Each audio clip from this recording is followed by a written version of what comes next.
उठो ना, चाय ठंडी हो रही है। गरम वरम तो है। अरे बिल्कुल यार, सोने देना, बड़े मजे की नींद आ रही है। और ठीक है, मैं ही ला देता हूँ चाय। सेठ का चमचा। ये गौतम सेठ तो ऐसे सो रहा है जैसे जेल का बैरक ना हो, इसका एयर कंडीशन बेडरूम हो। क्रांति भैया, एयर कंडीशन बेडरूम में ऐसी नींद कहाँ आती है? तो मैं बताऊं गौतम सेठ, जब अपने एयर कंडीशन बेडरूम में नींद ना आए ना, तो बाहर फुटपाथ पे जाके सो जाया करना, जहां बंबई के कई लाख आदमी सोते हैं, नीले आसमान के नीचे। वहां बड़ी अच्छी नींद आती है। लो सेठ भाई चाय। इनका भाषण चालू हो गया। क्रांति भाई, ये आर्थर रोड का जेल खाना है, चौपाटी की जाहिर सभा नहीं। एक बार चालू हो जाते हैं, हो जाते हैं। माफ करो हमारे सेठ भाई को। हा? नहीं क्रांति भैया, तुम्हारे कड़वे शब्दों से मैंने बहुत कुछ सीखा है। अरे गौतम चंद्र जी, क्या मालूम था कि आपसे जेल में मुलाकात होगी। बड़ी खुशी हुई आपसे मिलके। सेठ भाई, ये हमारे सेठ फूलचंद जी हैं, 12 नंबर बैरक में रहते हैं। सच, भगवान ने बहुत बड़ी भूल की जो इन्हें पैदा कर दिया। थोड़ा मस्करी करे है। मैं सेठ फूलचंद मूलचंद एंड कंपनी का मालिक, import export and commission agent. Import export समझे ना सेठ भाई, यानी इधर का माल उधर और उधर का माल इधर। गौतम चंद्र, चलो तुम्हें जेलर साहब ने बुलाया है। क्यों भाई, मैंने क्या किया? किया कुछ नहीं, आज तुम्हारी छुट्टी है। क्रांति जी, तुम जाओ, अगले हफ्ते मैं भी बाहर आ रहा हूँ। भूलना नहीं, तुम्हारी उंगलियों पर मेरा शाप है। अब ये किसी की जेब नहीं काट सकती। ठीक है, तो फिर ये लेते जाइए। कमाल कर दिया। याद रखना, अब आगे से ये कभी मत करना। नमस्ते सोहन जी। नमस्ते क्रांति। सेठ भाई अपन जरूर आएगा। बाय बाय बिल्कुल सोहन, बाय बाय। ये गौतम सेठ तो है, लेकिन दिल का बड़ा अच्छा आदमी। तो क्या सेठ लोग अच्छे नहीं होते? अच्छा ही नहीं, बहुत अच्छा है। अपन को बोला अपने पास आना, तुमको नौकरी देगा। मुझसे भी कहा है जेल से छूटकर मेरी फैक्ट्री में मजदूरों को पढ़ाया करना। लेकिन इन सेठों की बातों का क्या एतबार। वो जेल और जेल के साथी सबको भूल जाएगा जब अपने महल में मखमली गद्दों पर सोएगा।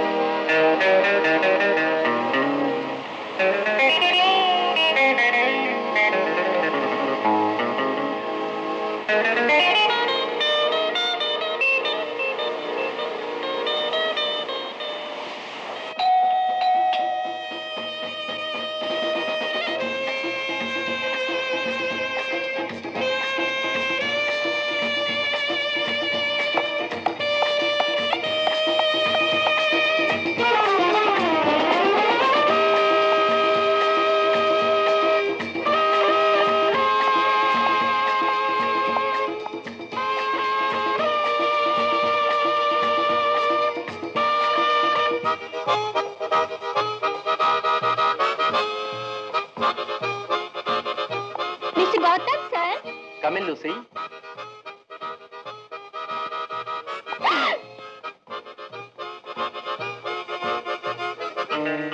अरे लूसी, क्या हुआ?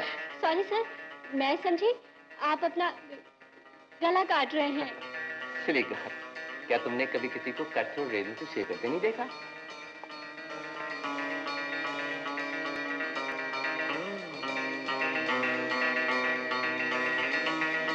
ये फोन किसने भेजा? ओह, मैं तो भूल ही गई। ये मिस माया रानी की तरफ से फ्लोरिस्ट का आदमी दे गया है। अच्छा सर।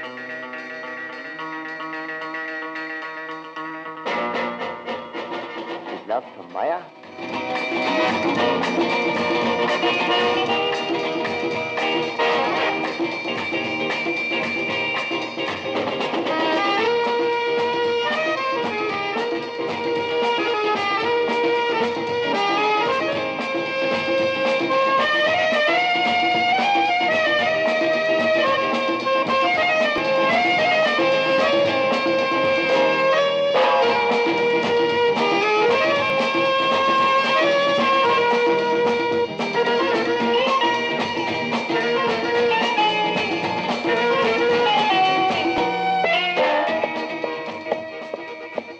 नमस्ते दादाजी। आज मैं 25 वर्ष का हो गया, मुझे आशीर्वाद दीजिए।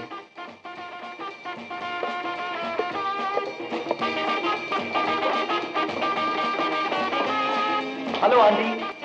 हेलो गौतम, 25वीं सालगिरह मुबारक हो। Thank you aunty.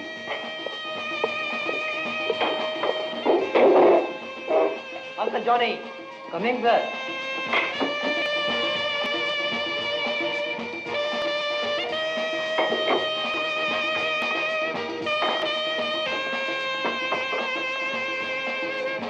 गौतम, आज तुम्हारी बर्थडे है, कौन सी कार ले जाओगे?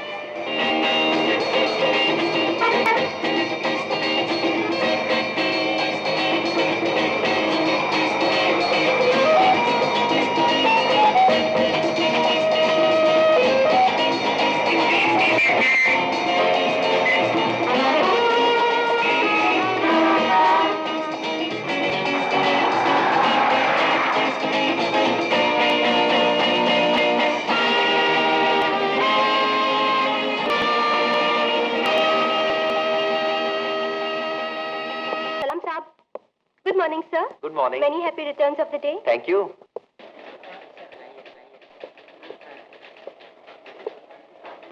नमस्ते दादाजी।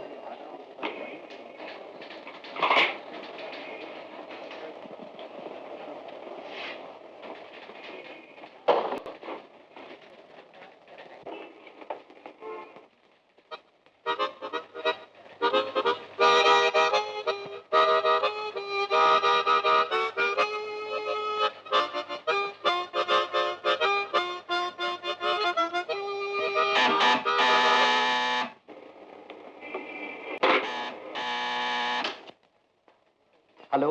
Hello, my boy. Many happy returns of the day. Thank you mister Sharma. कहो क्या हाल है? First class. कहिए बिजनेस का क्या हाल है? वो भी फर्स्ट क्लास। तुम्हें चिंता करने की कोई जरूरत नहीं। हम जो है तुम्हारे कारोबार की देखभाल करने के लिए। आज तुम छुट्टी मनाओ, अपनी बर्थडे सेलिब्रेट करो और जितने रुपए की जरूरत हो कैशियर से ले लो। मिस्टर शर्मा, क्या मैं एक हीरे की अंगूठी खरीद सकता हूँ? एक अंगूठी? तुम 100 हीरे की अंगूठियां खरीद सकते हो, मगर तुम्हें तो सिर्फ एक लड़की के लिए एक ही अंगूठी चाहिए ना, right? Yes mister Sharma.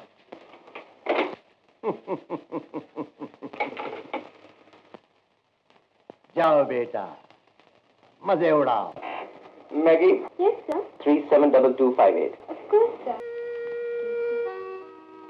Hello. Hi, darling. Happy birthday. Thank you Maya. मैं तो अपने आप को 25 वर्ष का बुढ़ा महसूस करने लगा हूँ। Nonsense. कहो मेरे भेजे हुए फूल मिले? सुबह सवेरे ही मिले, और जानती हो उनमें से कैसी खुशबू आ रही थी? कैसी? तुम्हारे प्यार की। ओह डार्लिंग, तुम कितनी खूबसूरत बातें करते हो। कहो आज का प्रोग्राम क्या है? तुम्हारी सालगिरह कैसे मनाई जाए? ओबेरॉय शेरेटन में लंच और रात को डिनर और dance. But first plunge in the pool.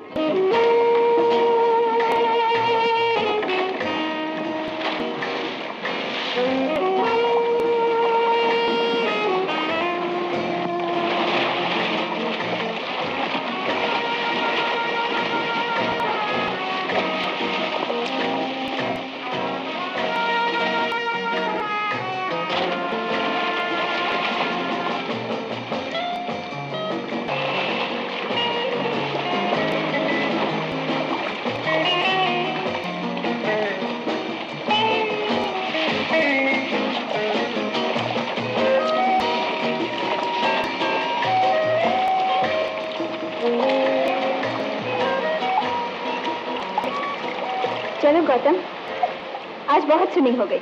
Let's have a drink before lunch. Come along. Darling, कल रात तुमने बहुत विस्की पी ली थी, मगर पार्टी में बड़ा मजा आया। मुझे तो सिर्फ इतना याद है कि तुम बहुत खूबसूरत लग रही थी। सब लोगों की नजरें तुम पर थीं और मैं जलन के मारे मरा जा रहा था। Are you very jealous, Gautam? Yes Maya, very. मैंने कहा नहीं, मुझे तो किसी का तुम्हारे साथ बात करना भी अच्छा नहीं लगता। क्या तुम मुझे खरीद लेना चाहते हो? इरादा तो ऐसा ही है। क्या कीमत दोगे? अपनी मोहब्बत, अपना प्यार, अपना घर, अपना नाम। माया, इसे हंसी में मत उड़ा देना। मैं इस सौदे के लिए बहुत ही कीन हूँ। कुछ पेशगी चाहिए तो ये हाजिर है। गौतम डार्लिंग, ये अंगूठी तो अनमोल है। और जिसके लिए है वो भी तो अनमोल है। पहन कर देखो।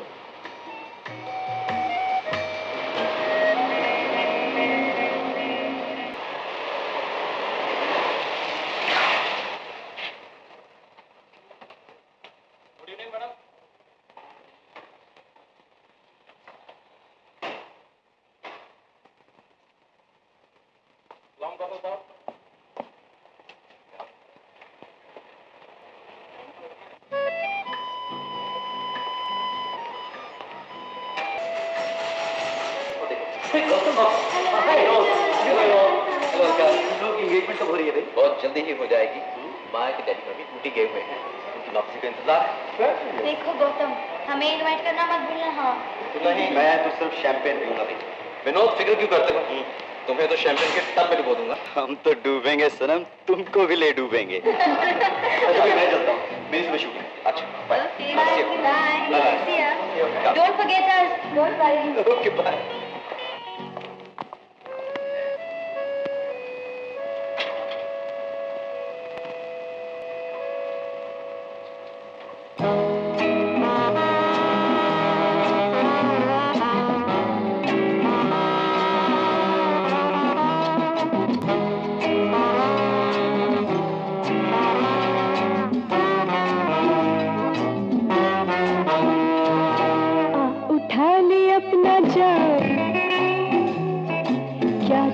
किसी से काम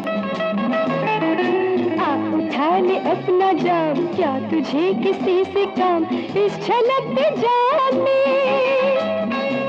हाँ इस छलकते जाम में डुबो दे अपनी सुबह शाम। इस छलकते जाम में डुबो दे अपनी सुबह शाम। सुबह शाम, सुबह शाम।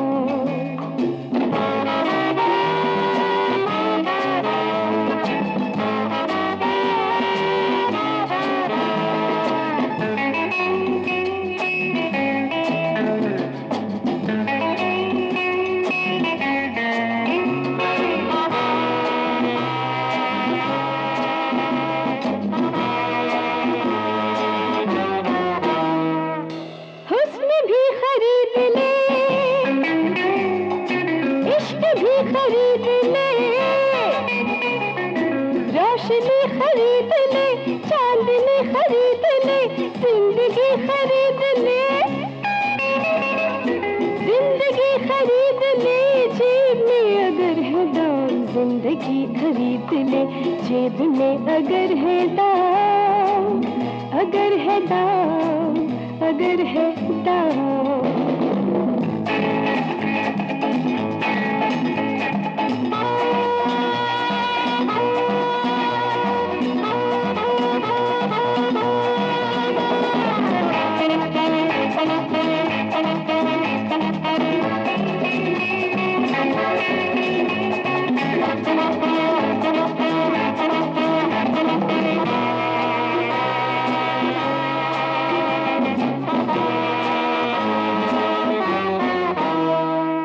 जो तुझे बुरा कहे, प्यार को खता कहे, जो तुझे बुरा कहे, प्यार को खता कहे, तू भी मेरी जान है, तू भी मेरी जान है, दूर से ही कर सलाम, तू भी मेरी जान है, दूर से ही कर सलाम, कर सलाम, कर सलाम। अपना जाम, अपना जाम, अपना अपना अपना जाम, अपना जाम, अपना जाम, अपना जाम।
ना भाई, हम गौतम साहब बोलते हैं। ओह, सलाम साहब, माफ करना साहब। अच्छा, अभी मैं साहब को टेलीफोन दो। वो तो सो रही है, कहिए तो उठा दो। नहीं नहीं, उन्हें सोने दो, वो उठे तो कहना हमारा फोन आया। अच्छा।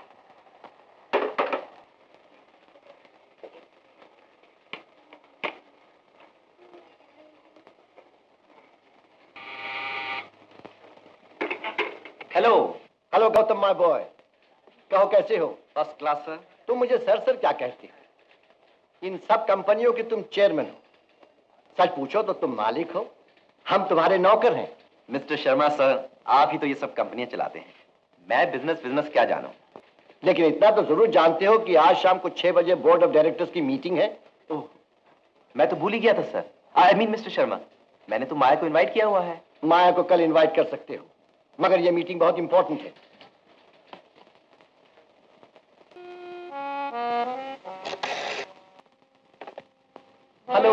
हेलो माया।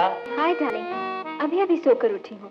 और मैं इतनी विस्की और शैंपेन पी के भी नहीं सो सका, रात भर तुम्हारे और अपने बारे में सोचता रहा। कहो माया, लंच साथ खाएं? I'd love to डार्लिंग, मगर 2 घंटे तो मुझे तैयार होने में लगेंगे। तो 4 बजे चाय पिए? क्यों? Oh no darling, I'm so sorry। 4 बजे तो मेरा हेयर ड्रेसर के साथ अपॉइंटमेंट है। I want to look my best when I see you tonight। माया, वो डिनर तो आज कैंसिल करना पड़ेगा, बोर्ड ऑफ डायरेक्टर्स की मीटिंग है आज शाम को, न जाने कब खत्म होगी। इसका मतलब है तुम मुझसे आज मिलना ही नहीं चाहते? डोंट बी सिली माया, जरूर मिलना चाहता हूँ, मगर कभी कभी काम भी करना पड़ता है। कल सुबह जहाँ कहो वहाँ मिलेंगे। ओके देन, लंच एट ताज।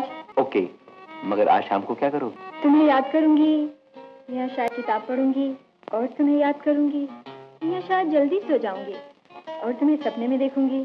जानती हो माया, सारी दुनिया में सबसे सुंदर, सबसे प्यारी, सबसे भोली भाली लड़की कौन है? I know darling। Bye bye. Okay, bye bye.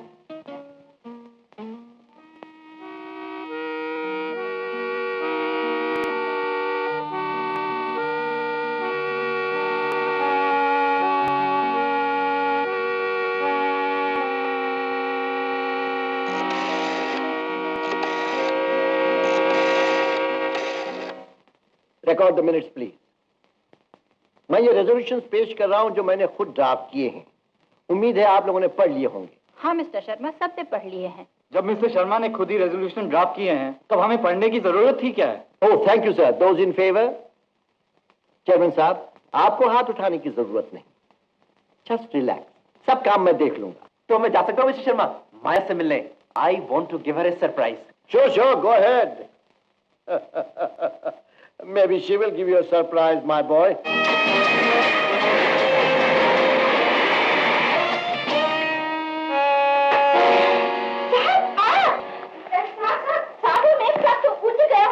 साहब, मेम साहब से तो हमारी आंटी आगे मिलेगी, हमें तो मिस साहब से मिलना है। वो तो ठीक है साहब, आप यहाँ बैठे, मैं मिस रहने दो, मैं आप ही मिल लेता हूँ।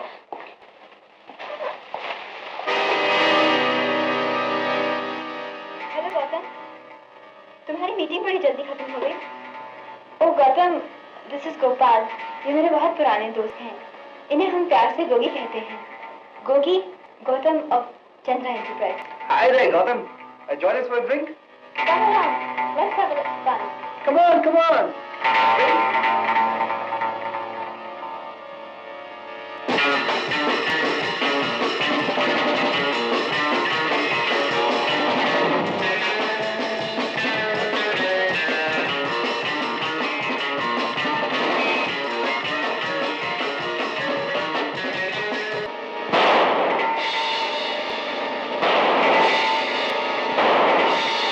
मालूम पड़ता है तुम्हारे दोस्त ने 1 2 नहीं 3 भूत देखे।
का भाई इसको पाछो मारो। हाँ वही भाई आइए, मैं आपको बताता हूँ। हेलो कटाई दे कटाई।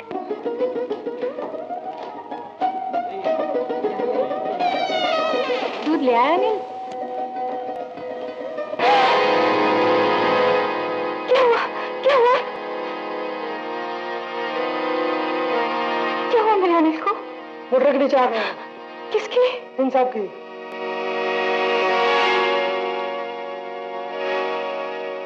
अरे हटो हटो हटो, जाए दो हमरा के। हाय हाय, ये हमरा बिटवा के ना होई गवा। चाची आशा तू घबरा नहीं बेटी, तो हर चीज डॉक्टर लेने वास्ते गए हैं। अरे हटो हटो, भला मानो सब दूर हटो। एक तो इतनी गर्मी और ऊपर से तोहार लोगन की भीड़। आशा तू ठहर बेटी, हम अभी हल्दी पीस के लावत हैं। आशा जी, अनिल को लेकर अस्पताल चलिए, मेरी कार हाजिर है। अनिल को अगर अस्पताल ले जाना होगा तो मैं ले जाऊंगी। आपकी कार को जो काम करना था उसने कर दिया। आशा जी, मैं बड़ा शर्मिंदा हूँ, यकीन मानिए मुझे बहुत अफसोस है। मैं आपके भाई को बचाने के लिए हर मुमकिन कोशिश करूंगा। बड़े से बड़ा डॉक्टर, अच्छे से अच्छा अस्पताल। आपका नाम? गौतम चंद्र। गाड़ी का नंबर?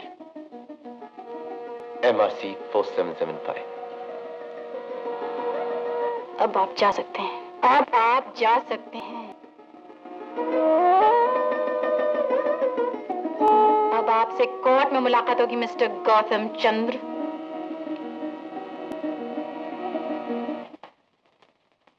चंद्रा इंटरप्राइजेस। हुजूर, ये एक सीरियस केस है। कार नंबर MRC 4775 तुलसी पाइप रोड से रात के 8:17 पर 100 किलोमीटर फी घंटे की रफ्तार से जा रही थी। ड्राइवर की लापरवाही से एक बच्चा मोटर के नीचे आ गया। दोनों टांगे कुचली गईं। मेडिकल रिपोर्ट आपके सामने है हुजूर। मोटर किसकी थी? मोटर तो चंदा एंटरप्राइजेस के चेयरमैन मिस्टर गौतम चंद्र की है। कौन चला रहा था? योर वर्शिप, इस कार को हमारी कंपनी का ड्राइवर माधव सिंह चला रहा था। वो यहाँ हाजिर है। तुम अपने जुर्म का इकरार करते हो? जी हुजूर। तुम इतनी लापरवाही से मोटर क्यों चला रहे थे? उस बच्चे की जान चली जाती तो? हुजूर माफी दे तो कहूँ, मैं थोड़ी दारू पिए हुए था। नशे की हालत में मोटर चलाना बहुत बड़ा जुर्म है। 1 महीने की कैद और... हुजूर मुझे कुछ कहना है। मिस आशा, मैं रिपोर्टरों को अदालत की कार्रवाई में दखलंदाजी की इजाजत नहीं दे सकता। हुजूर आज मैं रिपोर्टर की हैसियत से नहीं, एक फरियादी की हैसियत से आई हूँ। जो बच्चा उस कार से कुचला गया मेरा भाई है। हुजूर मैं ये भी बता दूं कि मैं रिपोर्टर तो जरूर हूँ, मगर मेरे पास वकालत की सनद भी है। हमें आपके साथ हमदर्दी है, मगर आपको कहना क्या है? हुजूर मेरी ये दरख्वास्त है कि इस कार के मालिक मिस्टर गौतम चंद्र से हलफ लेके पूछा जाए कि जब एक्सीडेंट हुआ तो गाड़ी कौन चला रहा था। योर वर्शिप, चंद्रा एंटरप्राइजेस के ड्राइवर माधव सिंह ने अभी आपके सामने इकबाल जुर्म कर लिया है। जो सजा आप देंगे वो ये भुगतने के लिए तैयार है। बाकी बात को आगे बढ़ाने से क्या फायदा। इस कोर्ट में कानून और इंसाफ के खिलाफ कोई बात नहीं होगी। मिस्टर गौतम चंद्रा को गवाही के कटारे में पेश किया जाए।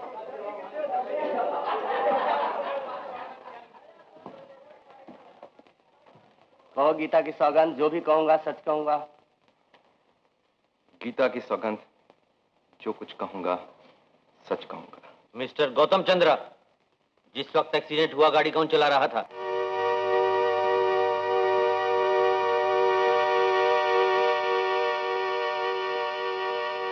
सच बात तो यह है हुजूर कि गाड़ी मैं चला रहा हूं। इडियट, ये क्या पागल हो गया। Order order. 15 दिन की कैद और 200 रुपया जुर्माना। वकील साहब, हम इस ऑर्डर के खिलाफ अपील करें। नहीं जनाबे वाला, किस्मत के फैसले के खिलाफ कोई अपील नहीं हो सकती।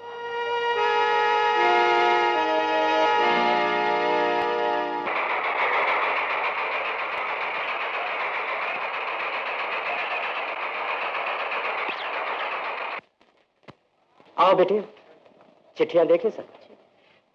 मैंने भी अपना काम खत्म कर लिया। अब हम अनिल को देखने अस्पताल चल सकते हैं।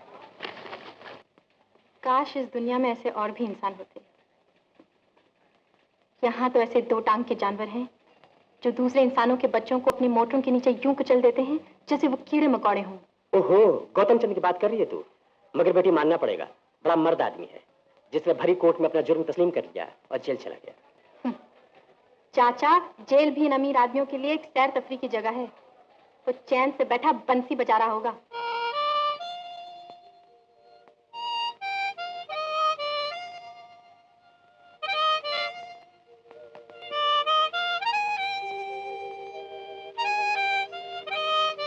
सोहन भाई, ये नया रंग रूट तो बड़ी अच्छी धुन बजाता है। हाँ? बेवकूफ जानता कौन है? बहुत बड़ा सेठ है। अरे ऐसा।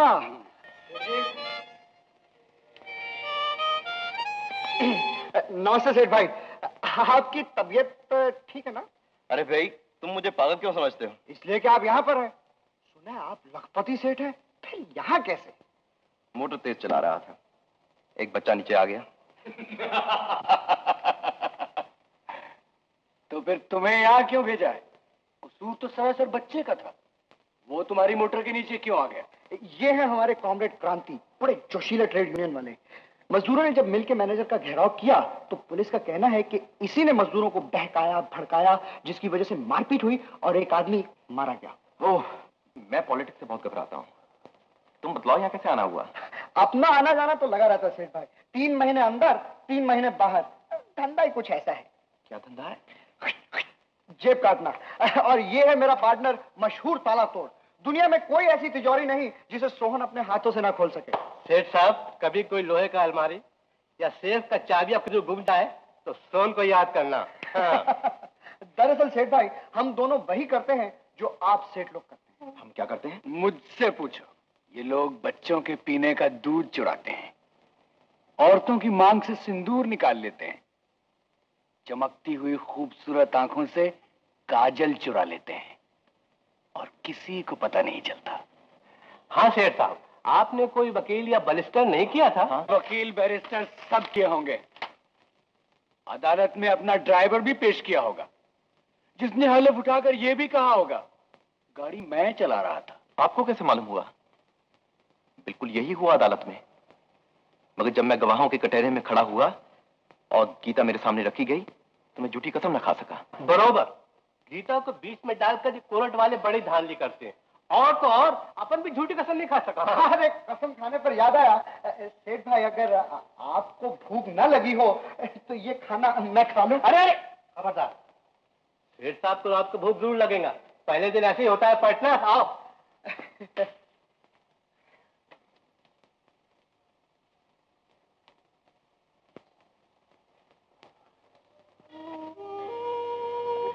मिस्टर, सच सच बताओ क्यों आए हो यहाँ? शायद पिछले जन्म में मैं भी तुम लोगों की तरह गरीब था और फिर जेल में न आता तो इतनी दिलचस्प हस्तियों से मुलाकात कैसे होती।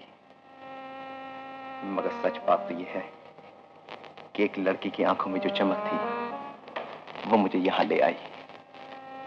उसकी आंखें कह रही थी, अगर हिम्मत है तो अपने पाप का प्रायश्चित करो और जेल जाकर दिखाओ। Good afternoon sir. Good afternoon. आओ आशा, आओ बैठो। सर देखो आशा, ये जो तुमने मोटर एक्सीडेंट के बारे में रिपोर्ट लिखी है ना, मैं जानता हूँ तुम्हारा छोटा भाई जख्मी हो गया है, उसका मुझे भी बहुत अफसोस है। मगर तुमने ये रिपोर्ट इतनी बढ़ा चढ़ा के लिखी है कि मालूम होता है जैसे तुम गौतम चंद्र जी को बदनाम कर रही हो। आखिर तुम्हारी उस बेचारे से क्या दुश्मनी है? मुझे उस बेचारे से कोई दुश्मनी नहीं, सिवाय इसके कि मैं उन सब आदमियों को अपना दुश्मन समझती हूँ जो काम नहीं करते मगर लाख लाख रुपए की मोटरें घुमाए फिरते हैं और परवाह नहीं करते चाहे किसी गरीब के बच्चे की जान चली जाए या वो उम्र भर के लिए लंगड़ा हो जाए। तुम्हें पता नहीं, पिछले साल उनकी कंपनी ने 1.25 लाख के इश्तहार हमारे अखबारों में छपवाए हैं और अब वो कहते हैं कि वो इश्तहार देना बंद कर देंगे अगर हमने ये लेख तुम्हारे नाम से नहीं छापा। कौन सा लेख?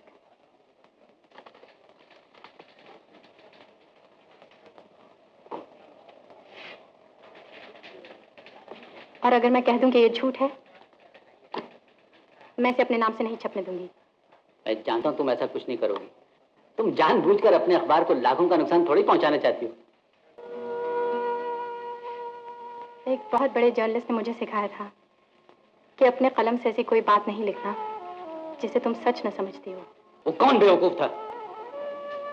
सर, वो आप थे। नमस्ते।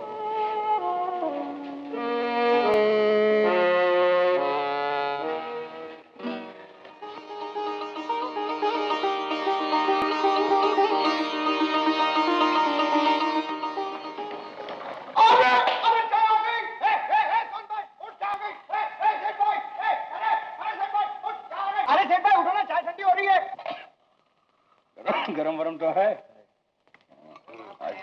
अरे भिक्कू यार सोने देना, बड़े मजे की नींद आ रही और ठीक है, मैं ही ला देता हूँ चाय। ये गौतम सेठ तो ऐसे सो रहा है जैसे जेल का बैरक ना हो, इसका एयर कंडीशन बेडरूम हो। क्रांति भैया, एयर कंडीशन बेडरूम में ऐसी नींद कहाँ आती है? तो मैं बताऊं गौतम सेठ, जब अपने एयर कंडीशन बेडरूम में नींद ना आए ना, तो बाहर फुटपाथ पे जाके सो जाया करना, जहां बंबई के कई लाख आदमी सोते हैं, नीले आसमान के नीचे। वहां बड़ी अच्छी नींद आती है। लो सेठ भाई चाय। इनका भाषण चालू हो गया। क्रांति भाई, ये आर्थर रोड का जेल खाना है, चौपाटी की जाहिर सभा नहीं। एक बार चालू हो जाते हैं, हो ही जाते हैं। माफ करो हमारे सेठ भाई को। हा? नहीं क्रांति भैया, तुम्हारे कड़वे शब्दों से मैंने बहुत कुछ सीखा है। अरे गौतम चंद्र जी, क्या मालूम था कि आपसे जेल में मुलाकात होगी। बड़ी खुशी हुई आपसे मिलके। आपकी तारीफ। सेठ भाई, ये हमारे सेठ फूलचंद जी हैं, 12 नंबर बैरक में रहते हैं। सच, भगवान ने बहुत बड़ी भूल की जो इन्हें पैदा कर दिया। थोड़ा मस्करी करे है। मैं सेठ फूलचंद एंड कंपनी का मालिक, import export and commission agent. Import export समझे ना सेठ भाई? यानी इधर का माल उधर और उधर का माल इधर। गौतम चंद्र, चलो तुम्हें जेलर साहब ने बुलाया है। क्यों भाई, मैंने क्या किया? किया कुछ नहीं, आज तुम्हारी छुट्टी है। बच गया, जयराम जी। क्रांति जी, तुम जाओ, अगले हफ्ते मैं भी बाहर आ रहा हूँ। भूलना नहीं, तुम्हारी उंगलियों पर मेरा शाप है। अब ये किसी की जेब नहीं काट सकती। ठीक है, तो फिर ये लेते जाइए। कमाल कर दिया। याद रखना, अब आगे से ये कभी मत करना। नमस्ते सोहन जी। नमस्ते क्रांति। जेठ भाई अपन जरूर आएगा। बाय बाय बिल्कुल सोहन, बाय बाय। ये गौतम सेठ तो है, लेकिन दिल का बड़ा अच्छा आदमी। तो क्या सेठ लोग अच्छे नहीं होते? अच्छा ही नहीं, बहुत अच्छा है। अपन को बोला अपने पास आना, तुमको नौकरी देगा। मुझसे भी कहा है, जेल से छूटकर मेरी फैक्ट्री में मजदूरों को पढ़ाया करना। लेकिन इन सेठों की बातों का क्या एतबार। वो जेल और जेल के साथी सबको भूल जाएगा जब अपने महल में मखमली गद्दों पर सोएगा।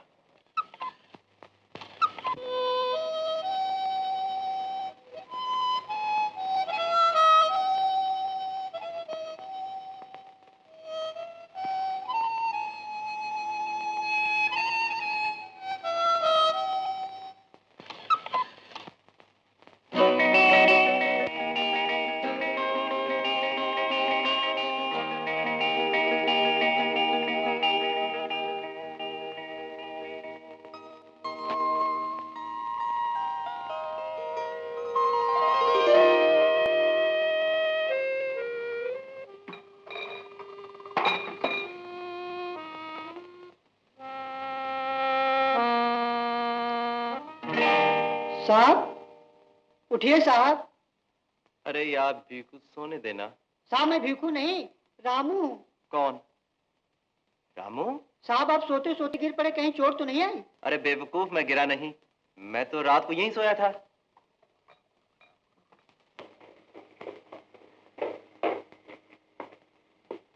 हेलो गौतम। Hello aunty. कहो कैसे हो? एकदम फर्स्ट क्लास। आज नाश्ता आपने कमरे में ही कर लिया? इतनी भूख जो लगी थी, आज तो डबल नाश्ता किया है मैंने। अच्छा, मगर सुना है तुम अपने बिस्तर पर नहीं सोए। ये सब क्या? आंटी सच बात तो यह है कि मुझे नरम बिस्तर पर सोने की आदत ही नहीं रही। जेल में जमीन पर सोना पड़ता था, बड़े मजे की नींद आती है, तो मैंने बिस्तर जमीन पर लगा लिया है। कोई बुरी बात तो नहीं की मैंने आंटी? आंटी कार की चाबी कहाँ है? चाबियां तुम्हारे ड्राइवर के पास हैं। मेरा ड्राइवर? ये सब क्या है? उस दिन एक्सीडेंट हो गया था ना, तो हमने सोचा तुम्हें कुछ दिन मोटर नहीं चलानी चाहिए। और ये कौन?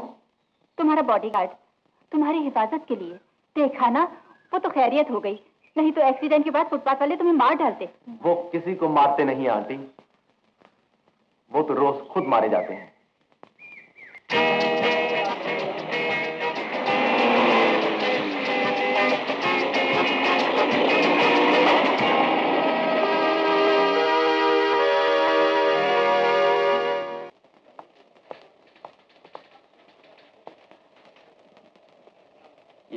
खुद कर सकता हूँ, तू जा बोल दे।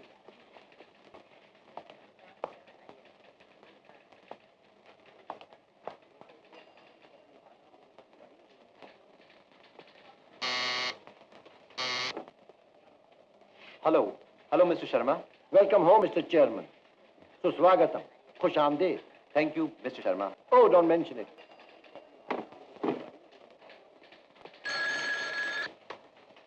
Hello aunty. जी हाँ, मुझे सब याद है। इस वक्त 11 बजे हैं, बाहर बोलू दूध का गिलास लिए खड़ा है। Thank you aunty.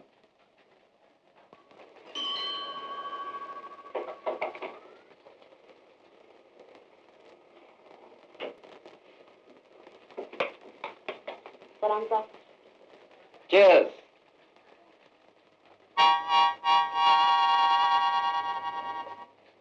बोलू, 15 दिन जेल का खाना खाओ तो दूध तो क्या दुनिया की हर चीज अच्छी लगने लगेगी।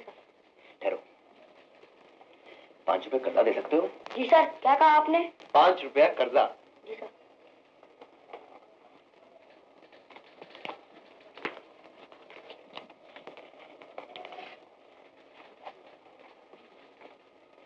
सलाम सर।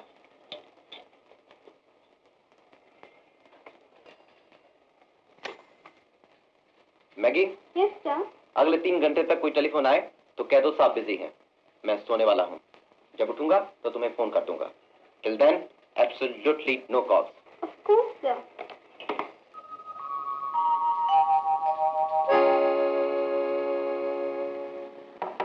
आ जाइए, मैं अंदर के कमरे में हूँ। हेलो। हेलो, आप दीदी से मिलने आए हैं ना? वो तो दफ्तर गई है। क्या मिस्टर भट्टाचार्य यहाँ नहीं रहते? जी नहीं, यहाँ तो मैं और मेरी दीदी रहते हैं। लगता है भाई साहब आप गलत फ्लैट में आ गए हैं। हो सकता है गलत फ्लैट ही हो। 5 माला चढ़ते चढ़ते सांस फूल गया है। कहो तो बैठ जाऊं? जरूर जरूर बैठिए। मैं भी अकेला बैठे बैठे बोर हो जाता हूँ। मेरी दीदी तो शाम को आती है। आप पानी पियेंगे भाई साहब? No thanks. अच्छा ये बताओ, तुम्हारी टांगों को क्या हुआ? ये ऐसा भयानक कार एक्सीडेंट? तुम्हें तो बहुत चोट आई होगी। सच बताऊं अंकल, मैं तो फौरन बेहोश हो गया था। मुझे तो कोई दुख नहीं हुआ, पर उस बेचारे आदमी को मुझे उठाकर 5 माला ऊपर लाना पड़ा। उस बेचारे को? तुम उससे नफरत नहीं करते? मैं किसी से नफरत वफरत नहीं करता। अमीरों से भी नहीं? अमीर आदमी, गरीब आदमी सब अच्छे हो सकते हैं अगर वो भले आदमी हो। अच्छा अब मैं चलता हूँ, मुझे चटर्जी की तलाश करनी है। पर भाई साहब, जब आप आए थे आप कह रहे थे आपको मिस्टर भट्टाचार्य जी से मिलना था। मुझे पकड़ लिया ना तुमने। भट्टाचार्य और चटर्जी तो बहाने हैं भैया। सच पूछो तो मुझे अपनी ही तलाश है। आप फिर आएंगे ना? तुम बुलाओगे तो जरूर आऊंगा। जरूर जरूर आना, मैं तो अकेला बोर हो जाता हूँ। अच्छा मैं आऊंगा। पक्का वादा? बिल्कुल पक्का।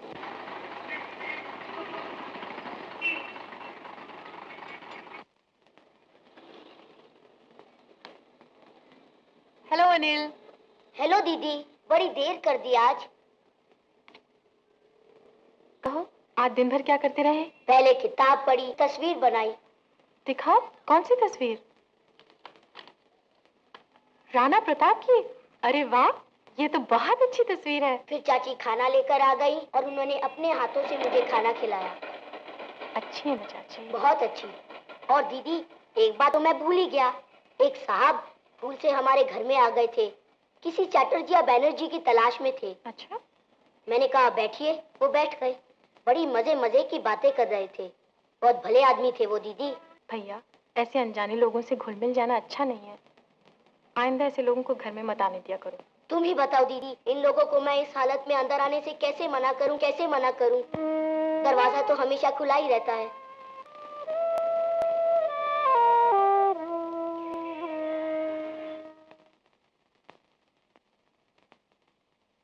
Thank you Johnny.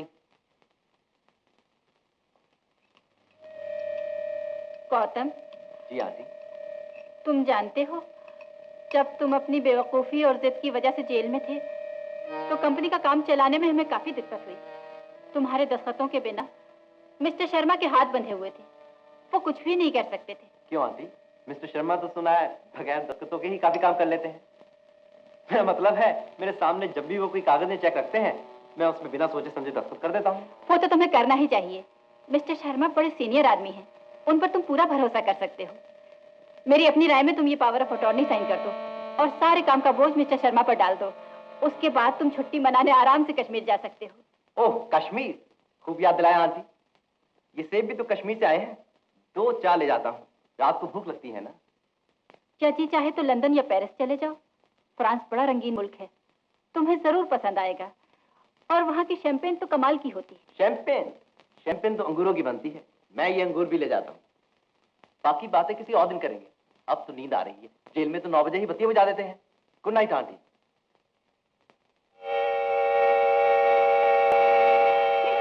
पागल कहीं का। It was very interesting. The movements they showed us. Hello Gautam darling, आपने सुना नहीं? आपके गौतम डार्लिंग का तो देहांत हो गया मोटर एक्सीडेंट में। तुम अब भी खफा हो मुझसे? उस दिन की सारी बात तुम गलत समझे। नहीं माया, गलत तो मैं उस दिन तक समझ रहा था। उस दिन तो बात साफ हो गई। तो फिर हम पहले की तरह क्यों ना मिले? इसी दम मुकैम्बो चले आओ। There's a lot of fun here tonight. You'll love it, darling. Please. अब तुम गलतफहमी का शिकार हो रही हो। गुड नाइट मिस माया रानी। Bloody bastard.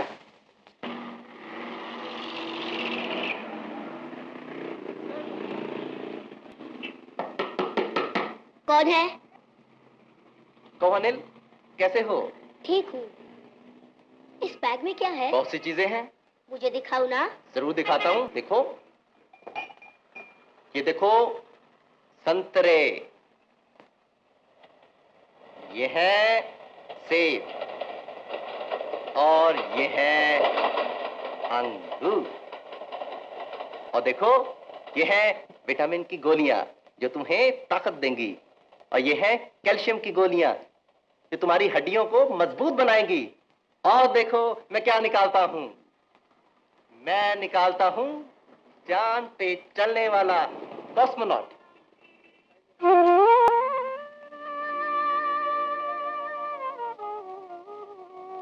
क्यों, क्या हुआ? क्या कॉस्मोनॉट पसंद नहीं आया? लोग चांद पर चल रहे हैं और मैं जमीन पर भी नहीं चल सकूंगा। कभी नहीं, कभी नहीं, कभी नहीं, कभी। फिक्र न करो पहलवान, अब देखते जाओ क्या होता है।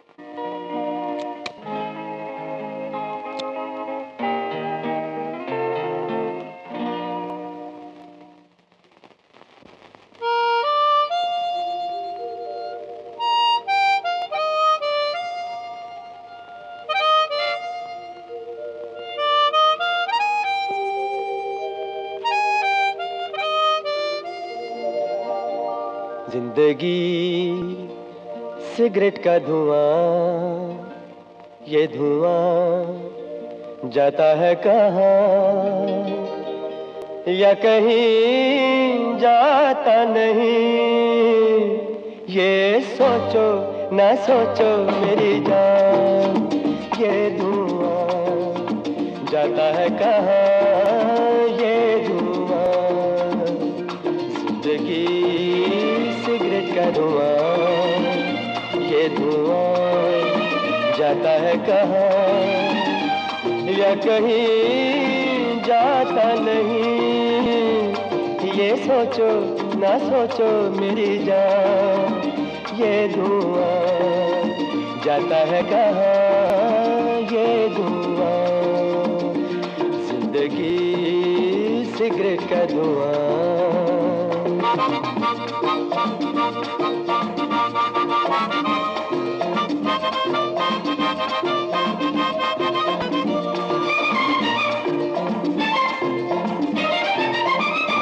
दिल को अपने तू छोटा न करना,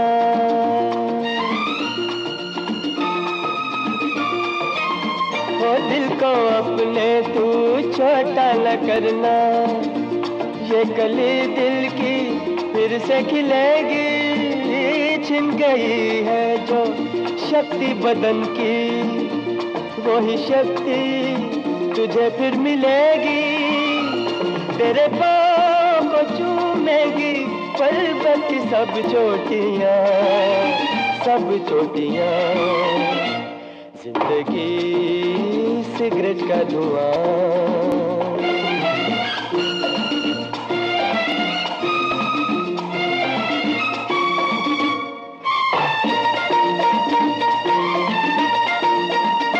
फिर से दौड़ेगा, चलने लगेगा,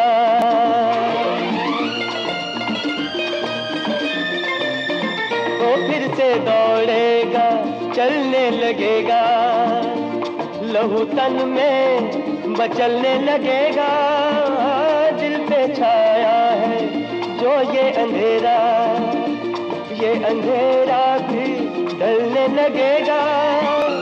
तुझे चांद पे चलते देखेगा सारा जहां।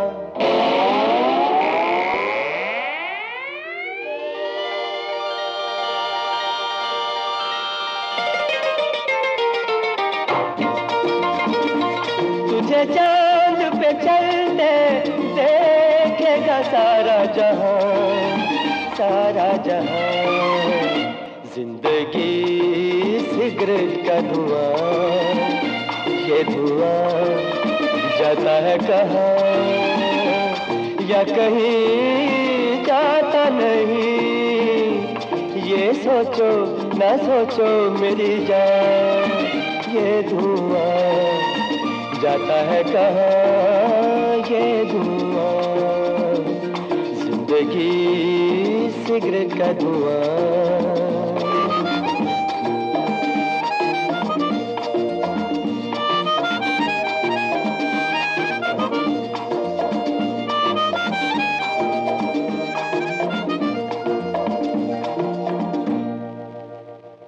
अनिल, अब मुझे जाना ही चाहिए।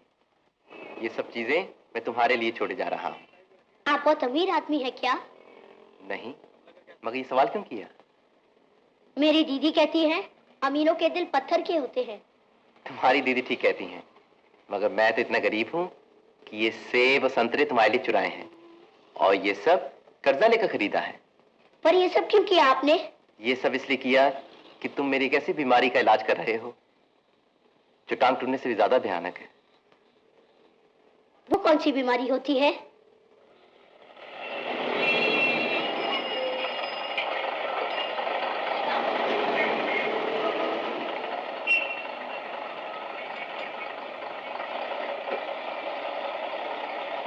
हाय अनिल। दीदी आज सवेरे ही आ गई।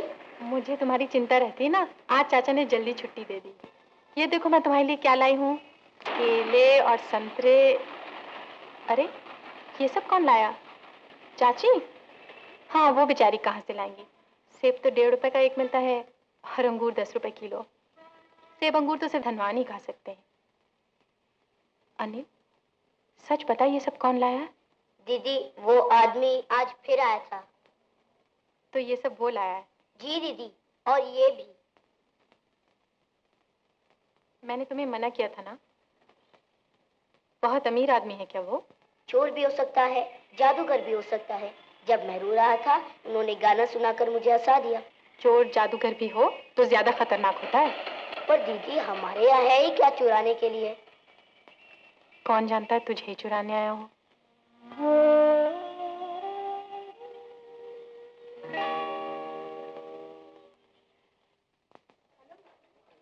Hello, Asha. Asha, the editor would like to see you.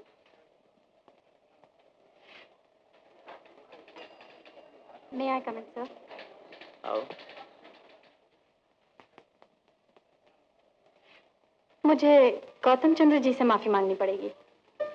इसके लिए मैं तैयार नहीं हूँ। उसूल के मामले में कभी समझौताबाजी न करना, ये भी आप ही ने सिखाया था। नमस्ते एडिटर साहब, और धन्यवाद।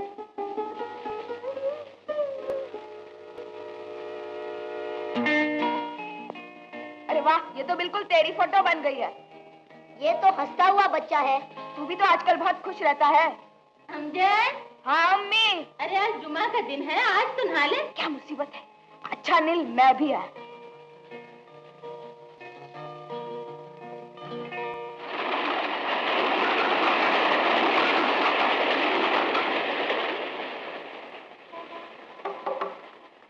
हेलो अनिल। नमस्ते भाई साहब। कहो पहलवान, कैसे हो? ऐसा हूँ। अरे वाह, ये तो तुमने बड़ी बढ़िया तस्वीर बनाई है।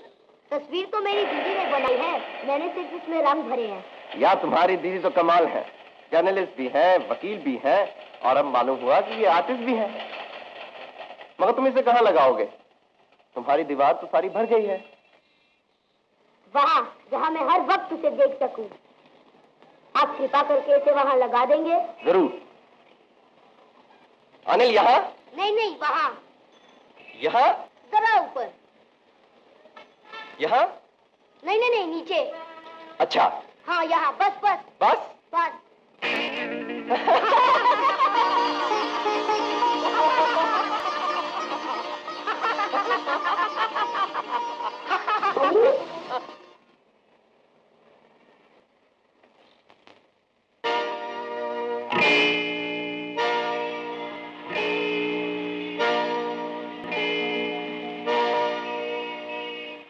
क्या हो रहा है और आप यहाँ क्या कर रहे हैं? समझ लीजिए, प्रायश्चित कर रहा। दीदी, यही है वो जिनकी लंबी चौड़ी मोटर कार ने तुम्हारी टांगों को कुचल लिया था। ये वही हैं जिनके हाथों तुम्हारा खून हो सकता था। पर दीदी, ये मेरे दोस्त हैं। भोले भाले बच्चे को आप खिलौनों की रिश्वत देकर और गाना सुनाकर अपने जाल में फंसा सकते हैं, मगर मुझे नहीं। मिस्टर गौतम, आज आपके कहने से मुझे नौकरी से निकाल दिया गया। मेरे कहने से नौकरी से निकाल दिया गया? जी हाँ। आपको और कुछ कहना है? जी नहीं।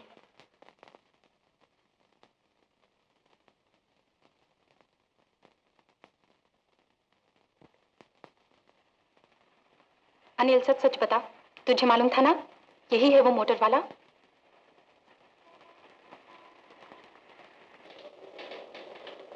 अरे गौतम चंद्र जी, आप आइए आइए, तशरीफ रखिए। आपने क्यों तकलीफ की, मैं खुद हाजिर हो जाता।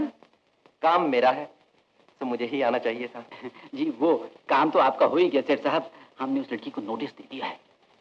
बहुत अच्छा किया आपने। मगर मैं सोचता हूँ बहुत अच्छा नहीं भी किया आपने। जी मैं आपका मतलब नहीं समझा। हमने तो बिल्कुल वही किया जो आपने हमें लिखा था। हमने? हाँ जी, मेरा मतलब है वो आप या आपके मैनेजर है ना शर्मा साहब, हमारी तो एक ही बात है ना। बिल्कुल ठीक है, मगर मिस्टर शर्मा सिर्फ आज की सोचते हैं, हम आगे की सोचते हैं। मेरी बात मानिए तो उसका नोटिस वापस ले लीजिए। बहुत बहुत शुक्रिया गौतम चंद्र जी। शुक्रिया तो मुझे अदा करना चाहिए। नहीं नहीं, आप मुझे क्यों शर्मिंदा करते हैं। जी मैं चलता हूँ। अच्छा, नमस्ते। एवरीथिंग फाइन है मैं? Fine sir.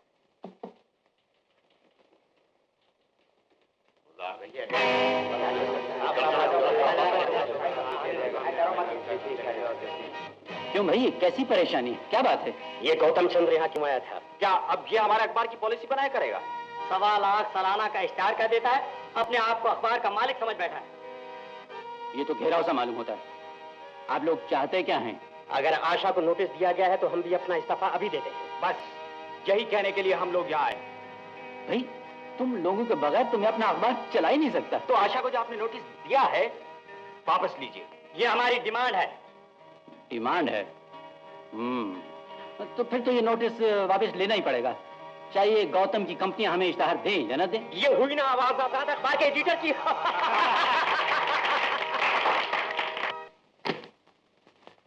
गौतम, ये तो बहुत अच्छा है कि तुम कंपनी के मामलों में दिलचस्पी लेने लगे हो, लेकिन अभी तुम्हें ये कागजात पढ़ने की आदत नहीं, इसलिए मैं खुद लेकर चला आया कि कुछ बताने समझाने की जरूरत हो तो मैं खुद समझा दूं।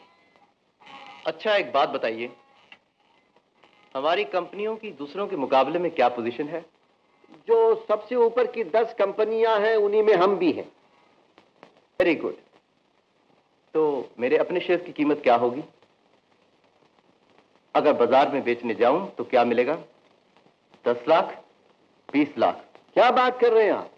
कम से कम 50 लाख मिलेगा। इस सब की देखभाल करने के लिए हम आपको कितना देते हैं? यही कुछ 5,000 रुपये माहवार। बस? आपको तो कम से कम 10,000 रुपये मिलने चाहिए। Thank you sir, thank you. मगर ये सुनकर हमें वाकई खुशी हुई कि मेरे शेयर 50 लाख के हो सकते हैं। जी, बाजार भाव तो नीचे ऊपर हो सकता है, कम से कम 50 लाख।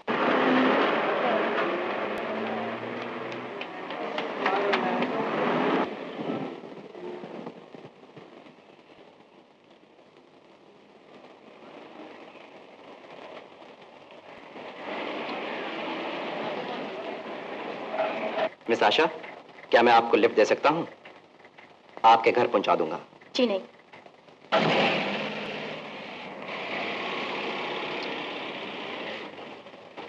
ये क्या बदतमीजी है? बड़े बेशर्म हैं आप। मुझसे डरती हैं आप? मैं दुनिया में किसी से नहीं डरती, और वो भी आपसे डरूंगी? तो फिर आप कार में बैठ जाइए ना, मैं आपको खा नहीं जाऊंगा। तो चलिए। Thank you. अरे ये कहाँ जा रहे हैं आप? जहां आपसे बात कर सकूं।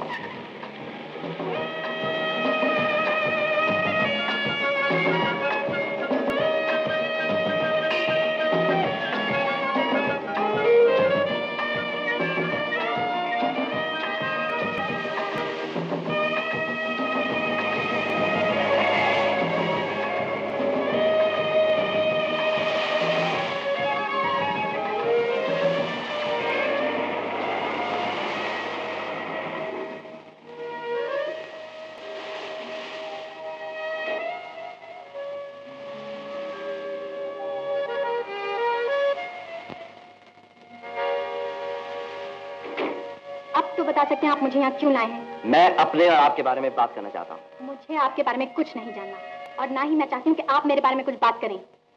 मुझे मोटर में पहुंचाने की जहमत न करिए, मैं पैदल जा सकती हूँ। आप नहीं जा सकती। ये क्या जबरदस्ती है? कहिए आप क्या कहना चाहते हैं? पहले तो मुझे ये पूछना है कि आपसे माफी मांगने के लिए मुझे क्या करना पड़ेगा? आपको फिर से जन्म लेना पड़ेगा, वो भी किसी अमीर खानदान में नहीं, जहां नौजवान अपनी बड़ी बड़ी मोटरों से गरीब बच्चों की टांगे को चलते फिरते हैं। अनिल ने मुझे माफ कर दिया है, आप क्यों नहीं कर सकती? अनिल तो बच्चा है, लेकिन मैं आपकी चिकनी चुपड़ी बातों में आने वाली नहीं, समझे मिस्टर गौतम? एक बात बताइए, आप अमीरों से इतनी नफरत क्यों करती हैं? अमीर होना पाप है क्या? हाँ पाप है। हर बड़ी दौलत के पीछे कोई ना कोई जुर्म छुपा होता है। मगर ये दौलत मैंने तो पैदा नहीं की, मेरे दादा ने मेरे नाम छोड़ी है। मुझे उनके गुनाहों की सजा क्यों मिले? पोता दादा की दौलत का वारिस बन सकता है तो उसे अपने दादा के अपराधों का बोझ भी उठाना पड़ेगा। शायद आप ठीक ही कहती हैं, मगर मैं समझता हूँ इंसानी हमदर्दी के दरवाजे अमीरों के लिए भी बंद नहीं होने चाहिए। आशा जी, मैंने आप जैसी लड़की जिंदगी भर में नहीं देखी। अगर एक बेवफा लड़की ने जिंदगी में धोखा ना दिया होता तो मैं आपसे कहता। क्या कहते हैं आप? कि मैं तुमसे मोहब्बत करने लगा हूँ। देखिए मिस्टर गौतम, आशा, इतनी जल्दी मेरी किस्मत का फैसला ना सुनाओ। मैं तुमसे मोहब्बत की भीख नहीं मांग रहा, मगर दोस्ती की उम्मीद तो रख सकता हूं। क्यों आशा, हम दोस्त तो हो सकते हैं ना? हाँ मगर कैसे? मेरे और आपके दरमियान तो सोने चांदी की दीवारें खड़ी हैं। एक दिन ये दीवारें भी टूट जाएंगी। मुझे सिर्फ वक्त चाहिए और तुम्हारा भरोसा।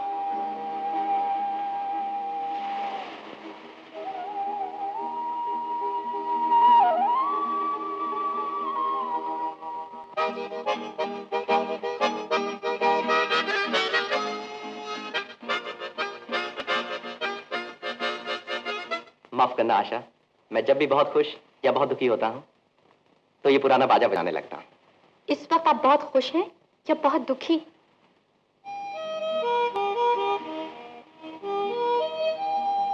गौतम, तुम्हारी आत्मा तो एक कवि या कलाकार की आत्मा है।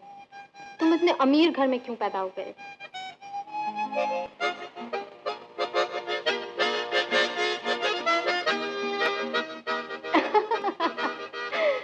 लेकिन ऐसा बाजा तो आजकल दिखाई भी नहीं देता।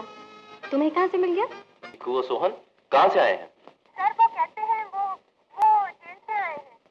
अरे जेल से? वो भीखू और सोहन, वो तो हमारे पुराने दोस्त हैं। उनको अंदर भेज दो और उनके लिए चाय और नाश्ता भिजवा दो।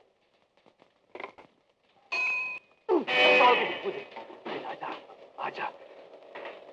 नमस्ते सेठ साहब। नमस्ते। अपन तो यूं ही सलाम कहने को आ गया हुजूर। ये सेठ साहब और हुजूर क्या लगा रखी है? मैं तो वही तुम्हारा जेल वाला साथी हूँ। डरो नहीं, ये भी एक किस्म का जेल खाना ही है। जी जेल खाना?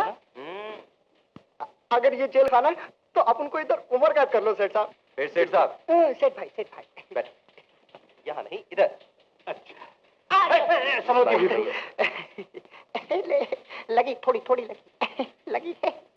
कहो कैसे हो तुम लोग? बिल्कुल ठीक। शाबाश। सेठ भाई अपन तो आज जेल से गेट आउट हुआ है, पर ये बिल्कुल हफ्ता पहले आ गया। अजून बेचारे को कहीं काम धंधा नहीं मिला। सेठ साहब, सेठ भाई, वो आपका श्राप है ना मेरी उंगलियों पर।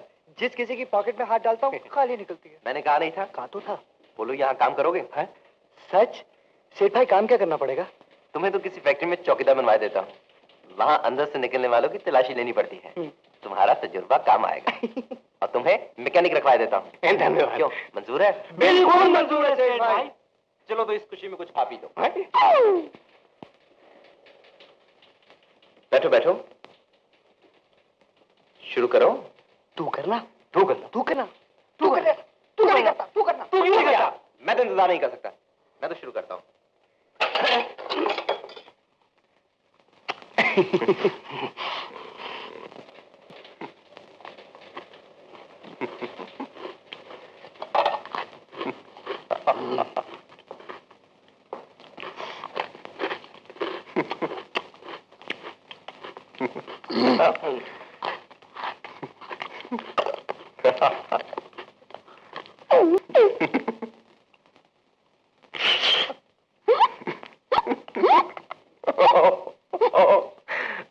No.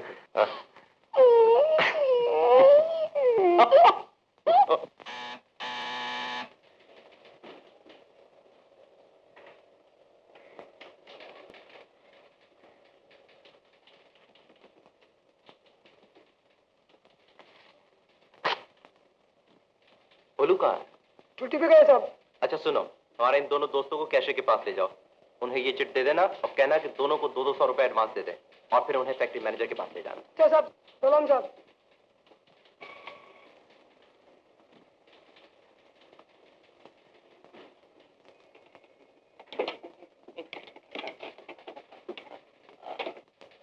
गौतम बेटा, मेरा मतलब है सेठ साहब, ये आप क्या कर रहे हैं? जी कुछ नहीं, कुर्सी पे बैठा हूँ। ये आपने कैशियर को क्या लिख के भेजा? चोरों को चौकीदार बनाना चाहते हैं? चोरों को चौकीदार बना रहा हूँ, चौकीदारों को चोर तो नहीं बना रहा हूँ। क्या मतलब है आपका? अच्छा हुआ आप आ गए, बैठिए। बोर्ड ऑफ डायरेक्टर्स की एक मीटिंग बुलानी है। लेकिन इसका तो नोटिस देना होगा। तो दे दीजिए। मगर एजेंडा क्या होगा? कहिए कि चंद्रा एंटरप्राइजेस के नए इंतजाम के लिए कुछ फैसले करने हैं।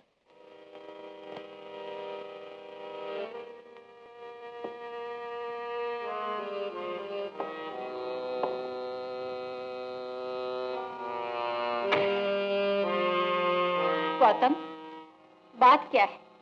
उस एक्सीडेंट के बाद तुम बिल्कुल ही बदल गए हो। अब तुम किसी होटल या पार्टी में भी नहीं जाते। सुना है माया से भी नहीं मिलते। वो तुम्हें बहुत याद करती है। लेकिन मैं उससे बिल्कुल याद नहीं करता, इसलिए कोई और बात कीजिए। और बात क्या करूं? मुझे कुछ मेरे बचपन के बारे में बताइए, मेरे माताजी पिताजी के बारे में। ये एकदम से तुम्हें उनकी याद कैसे आ गई? पहले तो कभी जिक्र नहीं किया। आंटी जी, हर आदमी की जिंदगी में एक वक्त ऐसा आता है जब वो जानना चाहता है कि मैं कौन हूँ, मैं क्या हूँ, मुझे इस दुनिया में कौन लाया और क्यों लाया। क्या ये काफी नहीं कि तुम सर उत्तम चंद्र के पोते हो? नहीं, ये काफी नहीं। बचपन से आज तक यही सुनता आया हूँ कि सर उत्तम चंद्र जी लखपति थे, करोड़पति थे, मिल मालिक थे, बड़े आदमी थे, लेकिन कोई मुझे मेरे पिताजी के बारे में नहीं बताता। अच्छा, मैं बताती हूँ। तुम्हारे पिताजी बाप के इकलौते बेटे थे। दिल के दौरे से जब उनका देहांत हो गया तो पिताजी का दिल भी बैठ गया और उसके कुछ दिन बाद उनका भी हार्ट फेल हो गया। सारे घर में सिर्फ दादाजी की तस्वीरें हैं, मगर पिताजी की एक भी नहीं। क्यों? तुम्हारे दादा अपने जवान बेटे की कोई निशानी बर्दाश्त नहीं कर सकते थे, इसलिए सब तस्वीरें हटा दी गई थी। और मेरी माँ का क्या हुआ? पति के देहांत के बाद ही वो भी चल बसी। वो कैसे मरी? जानना ही चाहते हो तो सुनो। तुम्हारी माँ ने कमरे का दरवाजा बंद करके अपने कपड़ों पर पेट्रोल छिड़का और उसमें आग लगा दी। मगर क्यों? क्या पागल हो गई? वो पागल हो नहीं गई थी, वो पागल थी। क्या मैं भी अपनी माँ की तरफ पागल हूँ?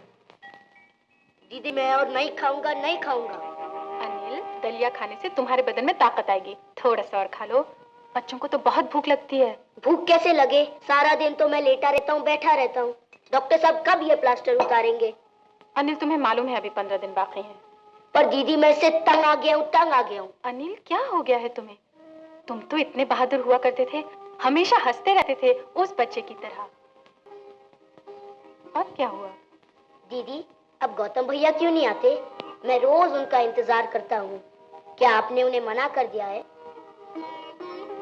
तुम उनको बहुत याद करते हो? जी दीदी। अनिल तुम्हारा कितना बड़ा दिल है। तुमने क्या सचमुच उनको माफ कर दिया? इसमें माफ करने की क्या बात है दीदी? ऐसे मोटर एक्सीडेंट तो रोज होते रहते हैं। तुम मुझसे ज्यादा समझदार हो अनिल। कल तुम्हारे गौतम भैया तुमसे मिलने आएंगे। दीदी क्या तुम अब भी गौतम भैया से नाराज हो? नमस्ते सेठ साहब। फिर वही? मेरा मतलब है नमस्ते सेठ भाई। नमस्ते, बैठो। नहीं मैं खड़ा ही ठीक हूँ। बैठो। अरे संभल के। हाँ। अब बोलो क्या कहना है? सेठ भाई आपकी मिल में बड़ा गोलमाल हो रहा है। कैसा गोलमाल? रोज रात को एक ट्रक कपड़े का भरकर चो दरवाजे से बाहर जाता है। अच्छा। मैंने तो पहले दिन रोका, लेकिन वो दूसरा चौकीदार है ना, वो कहने लगा यहाँ जो कुछ होता है मालिकों के हुक्म से होता है। अगर तुम अपनी नौकरी रखना चाहते हो तो चुपचाप रहो। तो तुम चुप क्यों नहीं रहे? अरे सेठ भाई अगले दिन उन्होंने मुझे 5 रुपए देकर कहा कि ये बात गौतम सेठ से नहीं कहना। भले नौकरी उन्होंने दी हो, लेकिन हुक्म यहाँ सिर्फ मिस्टर शर्मा का चलता है। शाबाश भिखू, अब तुम जाओ मगर आंखें खुली रखो और जो देखो लिखते रहो और फिर मुझे बताओ। जी हुजूर। लिखने के लिए सेठ भाई। अच्छा।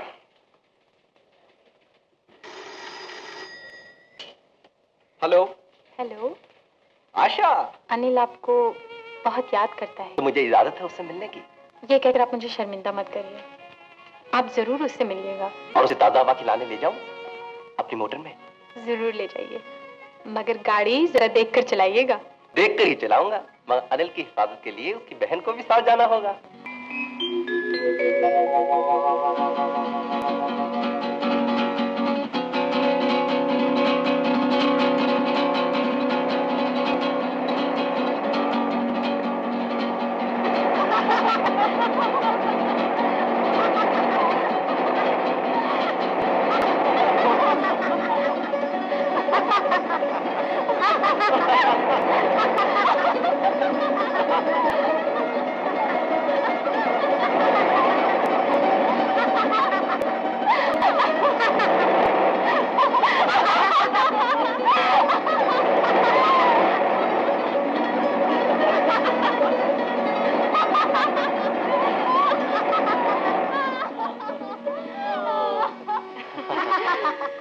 मैं अभी आया, अनिल के लिए आइसक्रीम ले आऊं।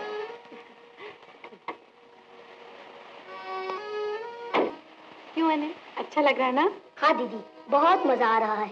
घर बैठे बैठे तो मैं तंग आ गया था। भैया एक आइसक्रीम देना।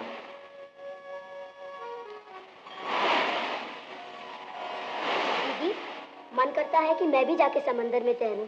अनिल थोड़े दिनों की बात है, जब प्लास्टर उतर जाएगा तो जरूर तैरना। ले भैया अनिल, ये मैं तेरे लिए स्पेशल आइसक्रीम लाया हूँ। थैंक यू गौतम भैया।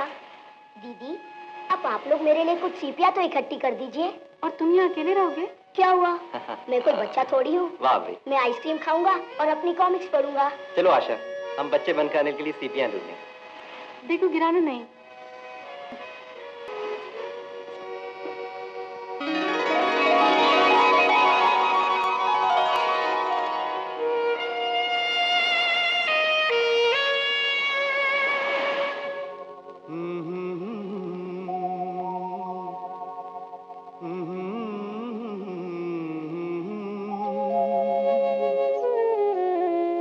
दिल ने तड़प तड़प के तड़पना सिखा दिया, इनाम अब मिले के सजा सर झुका दिया। दिल ने तड़प तड़प के तड़पना सिखा दिया, इनाम अब मिले के सजा सर झुका दिया।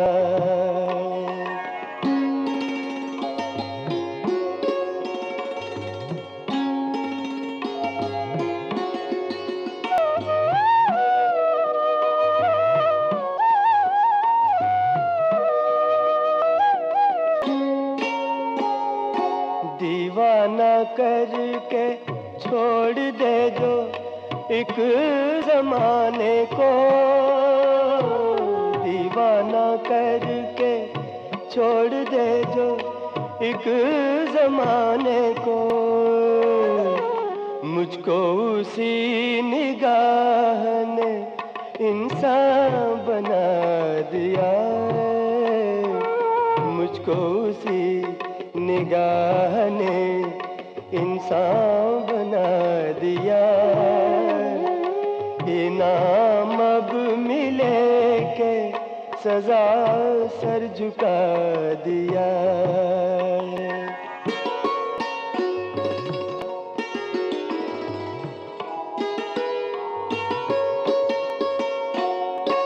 बस इतना जानता हूँ मुझे तुमसे प्यार है, और प्यार में ना जीत किसी की न हार है। इसके सिवा जो याद था सब कुछ भुला दिया, इसके सिवा जो याद था सब कुछ भुला दिया। इनाम अब मिले के सजा सर झुका दिया। दीवाना करके छोड़ दे जो एक जमाने को, मुझको उसी निगाह ने इंसान बना दिया।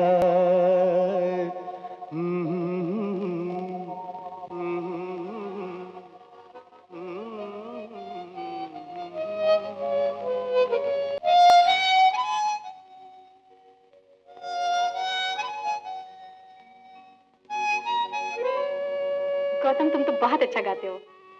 गाना रोना तो सबको आता है, मगर मुझे नहीं मालूम था कि तुम इतना अच्छा बजाती हो।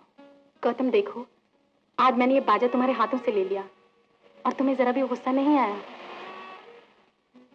ये तो सच है। क्यों गुस्सा नहीं आया आशा? इसलिए कि ये बाजा मैंने तुमसे छीना नहीं, तुम्हारी मर्जी से लिया है।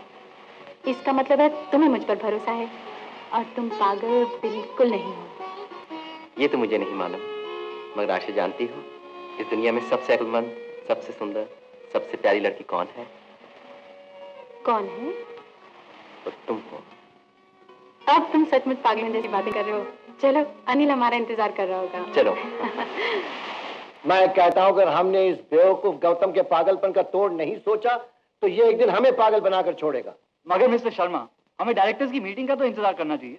हाँ, देखे तो सही, ये कंपनी का नया इंतजाम किस ढंग से करना चाहता है। मैं जानता हूं ये नया इंतजाम किस ढंग से करना चाहता है। आप जानते हैं क्या करना चाहता है? Yes exactly, what does he want? तो सुनिए, जो पागलपन उसके बाप को था वही बेटे को होता जा रहा है। ओह माय गॉड, बाप की बीमारी इसको भी हो गई। ये तो बहुत खतरनाक बात है। मगर मिस्टर शर्मा, गौतम आजकल बड़े टेढ़े सीधे सवाल कर रहा है अपने माँ बाप के बारे में। जरूर उसे कोई चालाक आदमी पट्टी पढ़ा रहा है। आदमी नहीं, औरत। ये सब बातें उस जर्नलिस्ट छोकरी आशा के दिमाग से निकली हैं। लेकिन इस मामले में छानबीन करने से उसे क्या मिलेगा? यही कोई 50 लाख रुपए। You don't have to be crazy to work here, but it helps.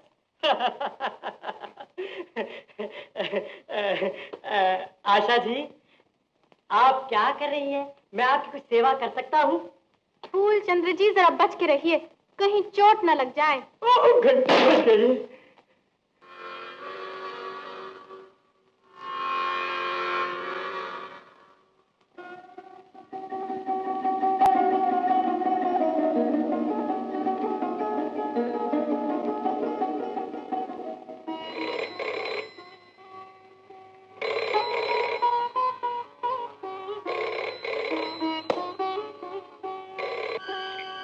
Hello Gautam, मुझे तुम्हारे पिताजी के बारे में बहुत अजीब बात मालूम हुई है।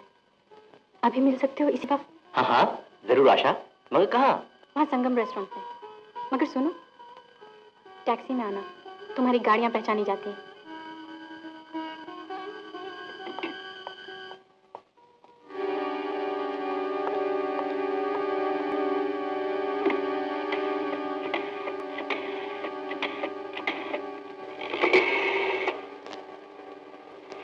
मिस्टर शर्मा,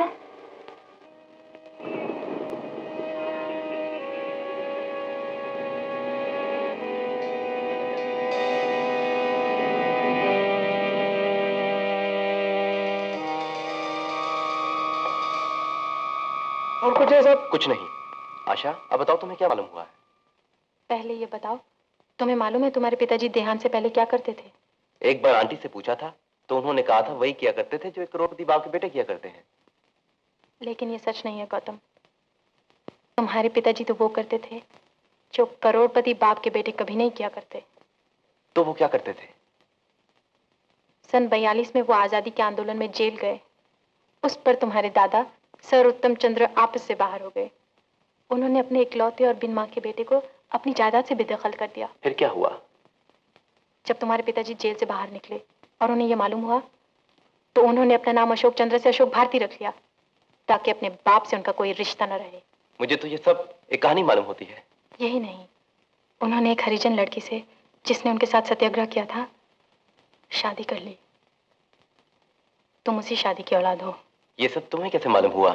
अखबारों की पुरानी फाइलों में ढूंढने से बहुत कुछ मिल जाता है। फिर क्या हुआ? जब उनका देहांत हुआ तुम्हारे पिताजी मजदूरों के इनकलाबी लीडर थे। सन 52 में तुम्हारे दादाजी की मिल में स्ट्राइक हुई। मालिक के आदमियों ने बाहर से मजदूरों को लाकर स्ट्राइक को तोड़ना चाहा। ट्रकों में भर भर के लोगों को ला रहे थे। तुम्हारे पिताजी ने अपने साथियों से कहा हम गेट के सामने सड़क पे लेट जाएंगे मगर ट्रकों को अंदर न जाने देंगे। फिर क्या हुआ? मिल के मैनेजर ने तुम्हारे दादाजी को फोन किया, कहा मजदूर सड़क पे लेटे हुए हैं, ट्रकों को अंदर नहीं जाने देते, आपका हुक्म चाहिए। उन्होंने क्या हुक्म दिया? उन्होंने कहा ट्रकें अंदर जाएंगी चाहे कोई भी रास्ते में लेटा हो।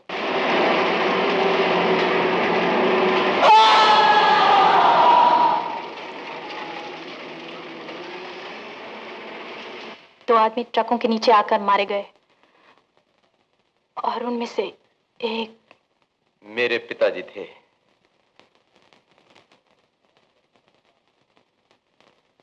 आशा, क्या ऐसा होता है? कैसा हो सकता है कि एक बाप अपनी दौलत पोजीशन की खातिर अपने बेटे की जान ले ले? कहा जाता है सर उत्तम चंद्र को नहीं मालूम था कि सड़क पे लेटने वालों में उनका बेटा भी था, मगर जो लेटे थे उनमें से हर एक किसी बाप का बेटा था। कहते हैं बेटे की मौत ने उनके दिल को ऐसा झटका दिया कि 2 महीने बाद वो हार्ट अटैक में चल बसे।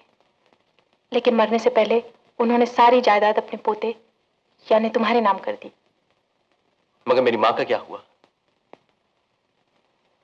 इसके बारे में अखबारों में कुछ नहीं मिला। कितने महान थे तुम्हारे पिताजी, अपने उसूलों के लिए जान दे दी। आशा, आज मेरा सर फख्र से ऊंचा हो गया है मगर डर के मारे दिल भी धड़क रहा है। इतने बड़े आदमी का बेटा होना एक बहुत बड़ी जिम्मेदारी है। Thank you sir. Thank you madam.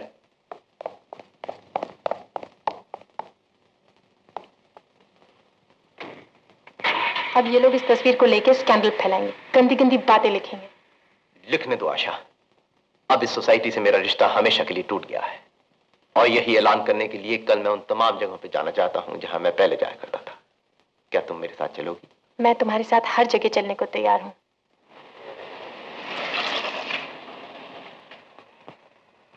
Good evening madam.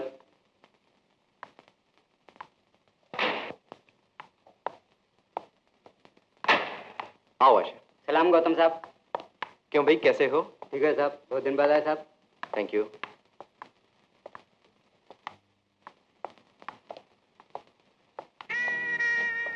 तुमको ये सब लोग जानते हैं?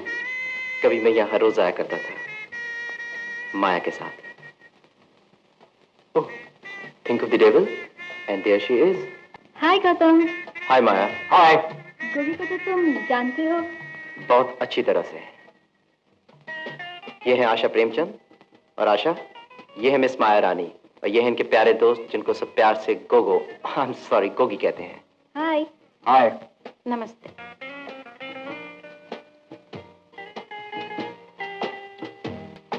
हाय Gautam, how are you? Hello, ये है आशा प्रेमचंद और आशा ये है मेरे पुराने दोस्त सतीश। नमस्ते जी। नमस्ते। कहाँ है, इतने दिन से नजर नहीं आए? आज के बाद भी शायद नजर नहीं आऊंगा। क्यों, फॉरेन जा रहे हो क्या? कुछ ऐसा ही समझो।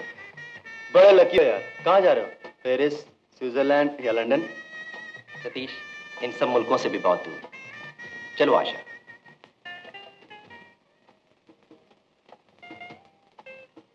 ये गौतम ही बड़ा पागल आदमी है। पहले तो रैश ड्राइविंग में जेल गया और अब इस लड़की के साथ काला पानी जाने का इरादा है। लेडीज, मेरा मतलब है लेडी एंड जेंटलमैन। सबसे पहले आपकी तरफ से और अपनी तरफ से मैं चेयरमैन साहब को मुबारकबाद देना चाहता हूं कि मोटर का जो एक्सीडेंट हुआ था उससे ये बाल बाल बच गए।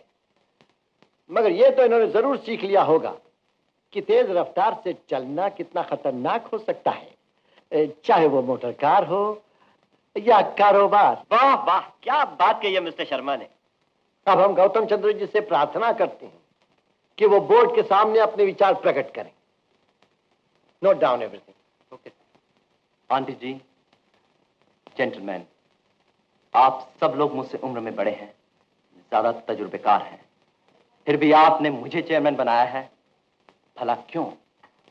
इसलिए ना कि कंपनी के सबसे ज्यादा शेयर्स मेरे नाम से हैं, मगर वो रुपया जिससे ये सब शेयर्स खरीदे गए मैंने अपनी मेहनत से नहीं पैदा किया था, अपने दादा से विरसे में पाया था। मैं आपसे पूछता हूं, मुझे क्या हक है इस तमाम रुपए पर कब्जा करने का, इस बड़ी बिजनेस को कंट्रोल करने का? एक बात और बताऊं, हर रात को 12 बजे कपड़े से लदी हुई एक ट्रक हमारी मिल से बाहर निकलती है, चोरी से। गवर्नमेंट को धोखा दिया जाता है और साथ में शेयर होल्डर्स को भी। क्यों मिस्टर शर्मा, ठीक कह रहा हूं ना? ये क्या कह रहे हैं आप? इस महंगाई के जमाने में हमारी मिलों के मजदूर भूखों मर रहे हैं और हम, आप और मैं मिस्टर शर्मा, हम एयर कंडीशन कमरों में सोते हैं, बड़ी बड़ी विलायती मोटरों में घूमते हैं और पेट्रोल को कंपनी के अकाउंट में डाल देते हैं। क्यों मिस्टर शर्मा? जी, वो मैं क्या कहूं, कुछ समझ में नहीं आता। सच कहता हूं, मेरा तो इस चोरी और बेईमानी के माहौल में दम घुटने लगा है। तो मैंने फैसला किया है कि मैं अपने तमाम शेयर बेचकर उस रुपए से अपने दादा के नाम पर एक बड़ा अस्पताल बनाऊं, जहां गरीब बच्चों का इलाज मुफ्त हो सके। मगर चेयरमैन साहब, आप ऐसा नहीं कर सकते।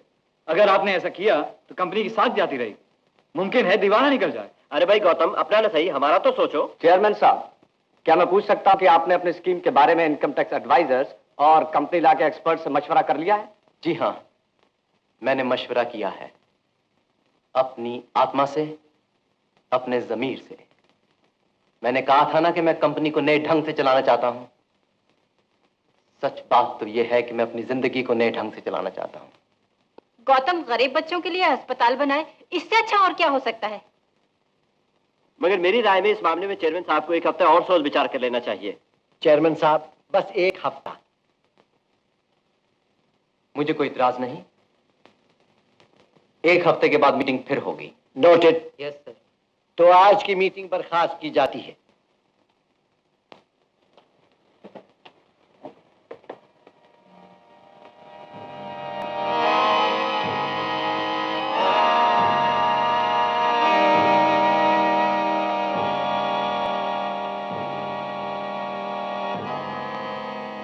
गौतम, तुम घर चल रहे हो? आप चलिए, मैं आता हूं।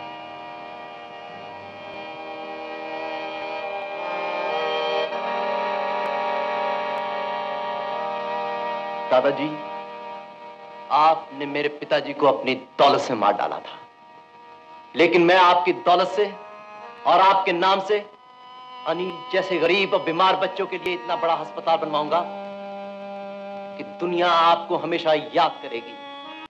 मैं मिस्टर गौतम चंद्र से बात करना चाहती हूँ। क्या कहा? उनकी तबीयत खराब है? बहुत खराब है?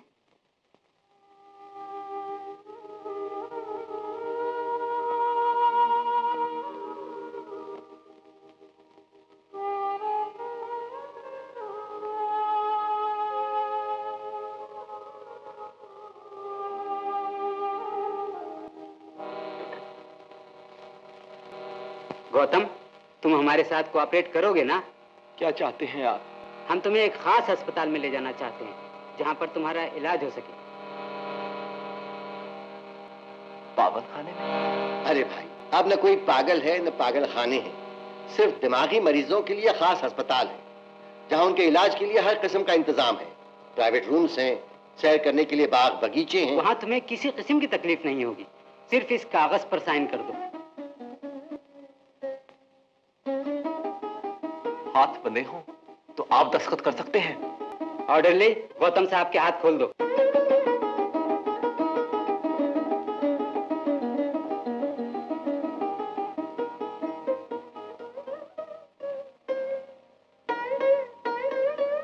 ठहरो।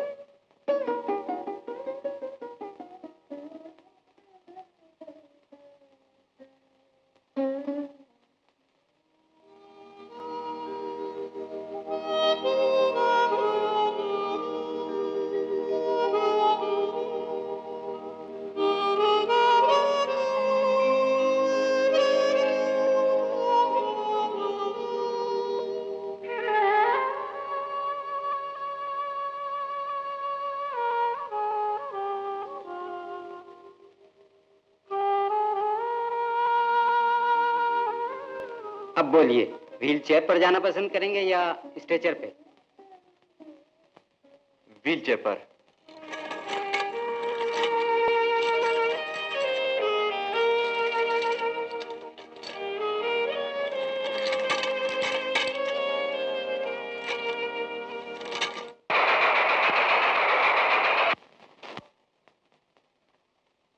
लो भाई, मुबारक हो। वो जो अपना गौतम सेठ था ना, उसे एक पागल समाज ने पागल करार दे दिया।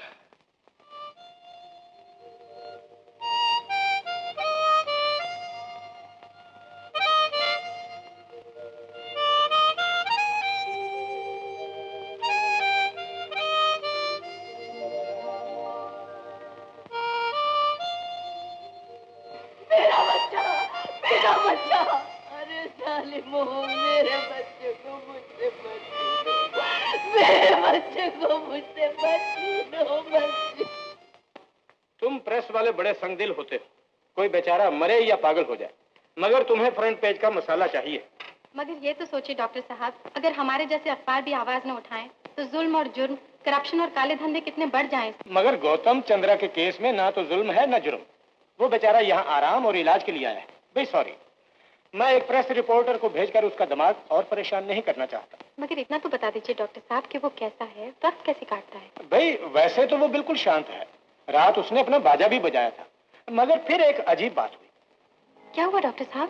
गौतम चंद्रा को कुछ नहीं हुआ, मगर एक बेचारी औरत जो 20 बरस से वीमेंस वार्ड में पड़ी हुई है, जो कभी बोलती नहीं थी, हम समझते थे वो गूंगी है, मगर जैसे ही उसने इस बाजे का संगीत सुना, उसने अपना सर जाली पर पटकना शुरू कर दिया और चिल्लाने लगी जैसे कि उसे इसका बच्चा छीन कर ले जा रहा हो। सो हमें गौतम चंद्रा से रिक्वेस्ट करना पड़ा कि वो अपना संगीत बंद कर दे। बड़ी अजीब बात है। डॉक्टर साहब, कम से कम मैं उस औरत से तो मिल सकती हूँ? हाँ, ये हो सकता है।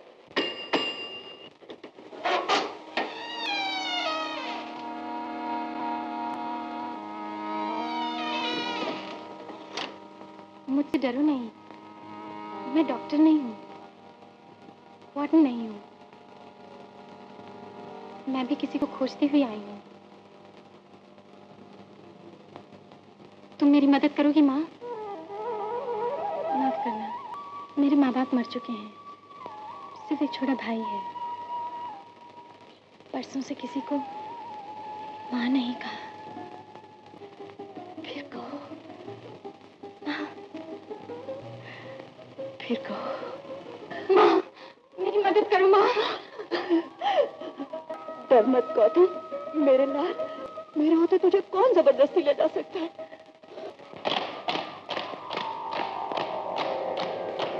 मारे, मारे, मारे।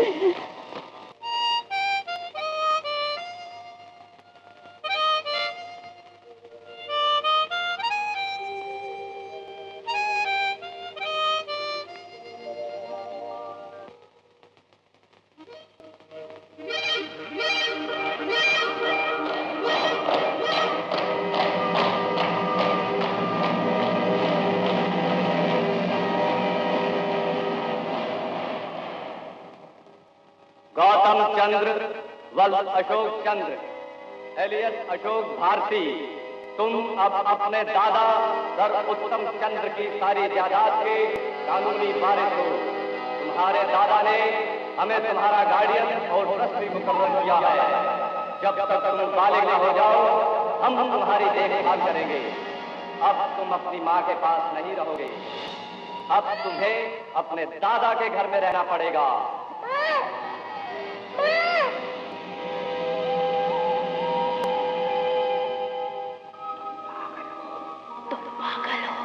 तुम पागल हो, तुम पागल हो, तुम पागल हो, तुम पागल हो, तुम पागल हो, तुम पागल हो, तुम पागल हो। माँ, मैं वचन देती हूँ आपका गौतम आपको मिल जाएगा। आपका गौतम माँ, आपका गौतम। गौतम बेटी, अच्छा लगता है। फिर कहो माँ। बेटी, तुम मेरे गौतम को जानती हो? वो अच्छा तो है ना? हाँ माँ, मगर वो भी आपकी तरह बड़ी मुश्किल में है और सिर्फ आप ही उसकी मदद कर सकती हैं। अगर आप फिर दुख के समंदर में डूब के चुप ना हो जाएं। मैं अपने गौतम को बचाने के लिए सब कुछ कर सकती हूँ। आप तो सब कुछ करेंगी, मगर एक औरत और है जिसकी गवाही गौतम के लिए खतरा पैदा कर सकती है। हेलो मिस आशा प्रेमचंद, BALLB, एडवोकेट, बैठिए। लगता है आपको पहले कहीं देखा है। हाँ, खूब याद आया। हमारी आपकी तो रिश्तेदारी है। जी? हाँ, गौतम के रिश्ते से। लगता है झूठा खाना आपको अच्छा लगता है। देखिए मिस माया रानी, मैं जली कटी बातें न करने आई हूँ न सुनने आई हूँ। ये मामला बहुत सीरियस है। गौतम की जान और इज्जत दोनों खतरे में है। कुछ लालची और जालिम लोगों ने उसे पागल खाने में बंद करा दिया है। उसने जरूर कोई पागलों जैसी हरकतें की होंगी। आप कभी उससे प्यार करती थी, या कम से कम वो आपसे प्यार करता था? आप चाहती क्या हैं? मैंने सुना मिस्टर शर्मा आपको गवाह बनाकर अदालत में पेश करने वाले हैं। वो चाहते हैं, मगर मैंने अभी तक हाँ नहीं की। गौतम की वकील की हैसियत से मैं भी चाहूंगी कि आप जरूर गवाही दें। ये जानते हुए भी कि मेरी गवाही आपके खिलाफ जा सकती है? अगर आप गौतम को सचमुच पागल समझती हैं तो जरूर कहिए। मैं आपसे झूठ बोलने को नहीं कहूंगी। बड़ी मेहरबानी है आपकी। लोग कहते हैं किसी औरत के प्यार को ठुकरा दिया जाए तो वो जलन के मारे कुछ भी कर सकती, कुछ भी कह सकती। लेकिन मैं जानती हूँ कोई भली औरत किसी को दुख देने के लिए झूठ नहीं बोलेगी। ये आपको किसने कह दिया कि मैं भली औरत हूँ? देखिए मिस प्रेमचंद, मैं आपसे कोई वादा नहीं करती। मैंने तो अभी तक ये भी तय नहीं किया कि मैं गवाही दूंगी या नहीं। Good bye miss Premchand. नमस्ते माया जी।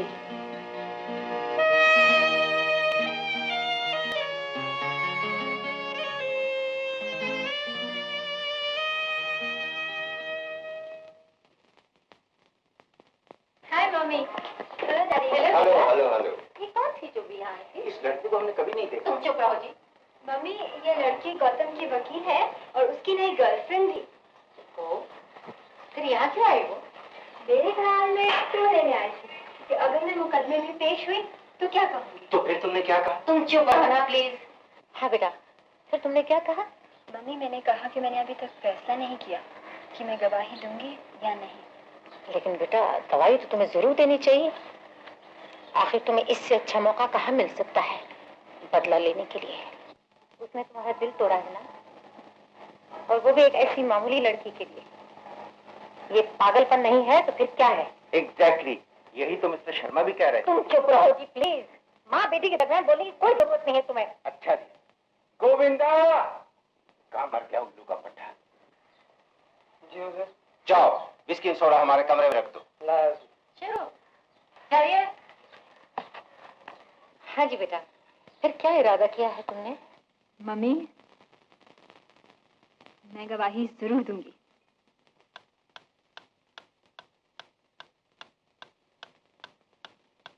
ओह, समझा समझा।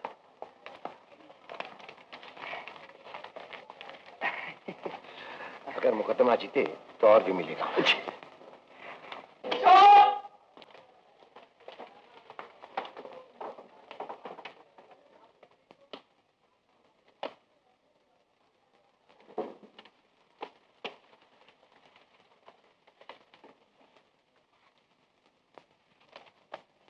मिस्टर गौतम चंद्र का वकील कौन है?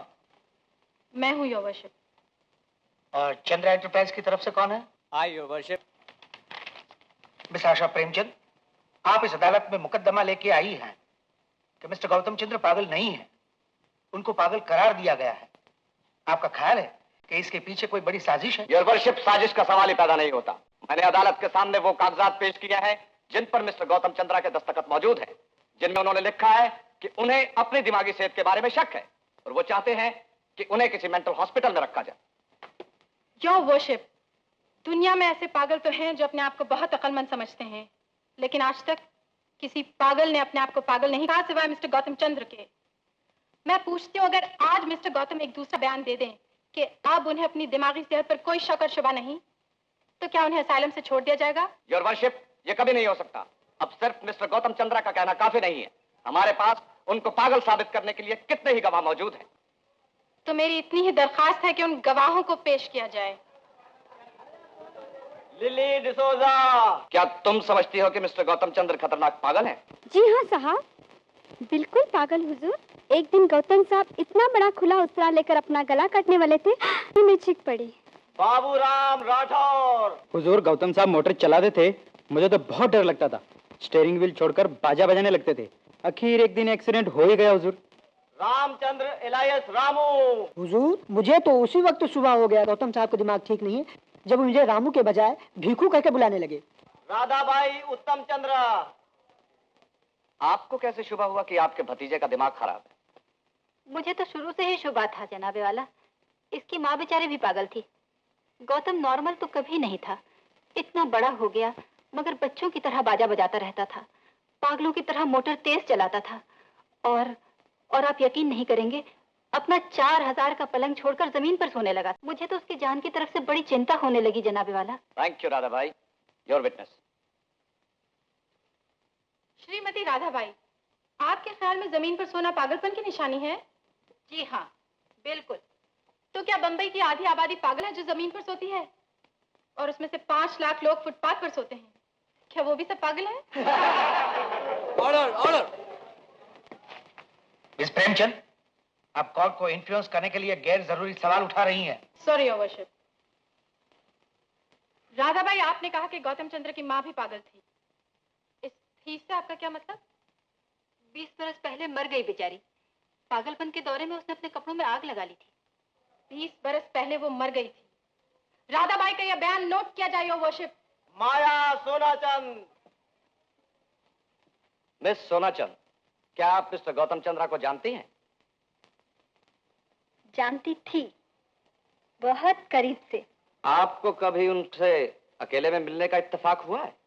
हम अक्सर अकेले ही मिला करते थे। आपको कभी शुबा हुआ कि वो पागल हैं? जी हाँ, अक्सर हुआ है, आखिरी बार खास तौर पर। उस वक्त क्या हुआ था? माफ कीजिएगा जनाबे वाला, पर सच ये है, मैं घर में बैठी एक दोस्त के साथ शराब पी रही थी।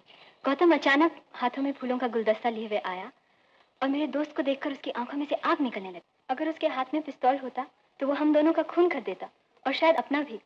फिर वो धड़ से दरवाजा बंद करके चला गया। मैंने सुना उसी रात उसकी कार का एक्सीडेंट हो गया और वो जेल चला गया। ये सब पागलपन नहीं तो और क्या है? Thank you miss Sonachand, your witness. Miss Sonachand, क्या ये सच है कि गौतम आपसे बहुत मोहब्बत करता था? जी हाँ, पागलों की तरह।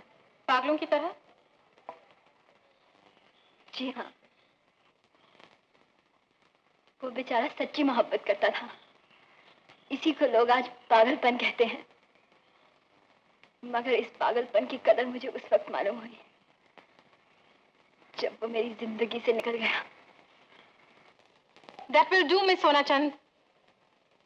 And thank you, Maya. भीखूचंद Sohanlal.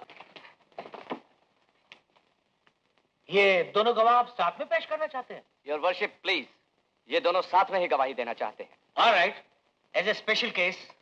तुम लोगों ने मिस्टर गौतम चंद्रा को पहले कब और कहां देखा? जेल में सरकार। सरकार, मैंने तो पहले दिन सोहन से कह दिया था कि अपना गौतम सेठ बिल्कुल पागल है। इतना पागल है झूठ कि जेल के वार्डर को कभी रिश्वत देने का कोशिश भी नहीं किया। सरकार, पागल ना होता तो हमारे जैसे चोर उचक्कों को अपनी फैक्ट्री में नौकरी देता और अपने साथ बिठाकर चाय पिलाता, केक खिलाता। मुझसे तो तू भूल ही गया। बिल्कुल पागल है जो।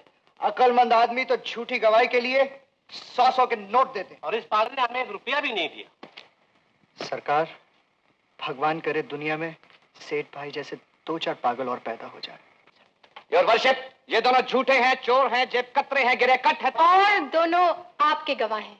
योर वर्शिप, और अब मैं एक ऐसा गवाह पेश करूंगा जिसकी राय दिमागी बीमारियों के बारे में आखिरी और कतई समझी जाती है। डॉक्टर सेठी। डॉक्टर सेठी, आपने गौतम चंद्रा को कब देखा था? 8 दिन हुए, इसी महीने की 7 तारीख को। देखने के बाद आपने क्या राय कायम की?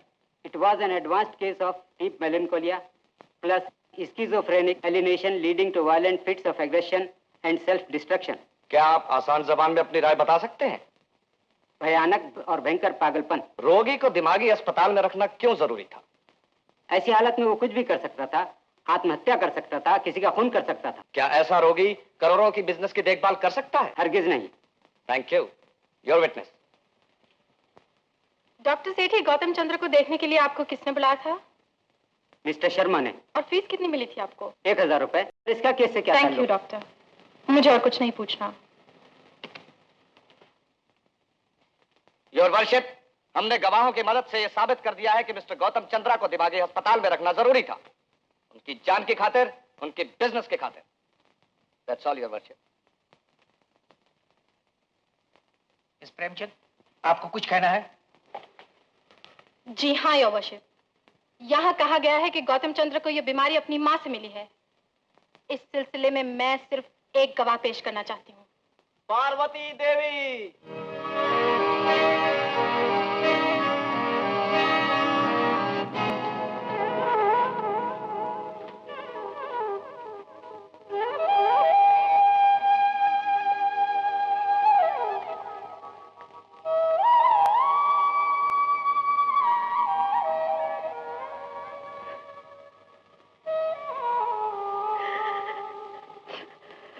जनाब वाला, जिन लोगों ने मिस्टर गौतम को पागल बनाया है, उन्हीं लोगों ने इस बेचारी को पागल खाने में डाल रखा था।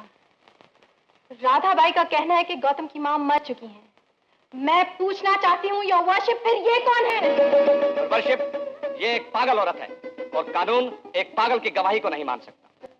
मिस प्रेमचंद, क्या यह सच है कि तुम्हारी गवाही इस वक्त पागल खाने से लाई गई है? जी जनाब, मगर वो। आई am sorry miss Premchand, objection sustain. Nurse, उनको आराम से ले जाइए आप।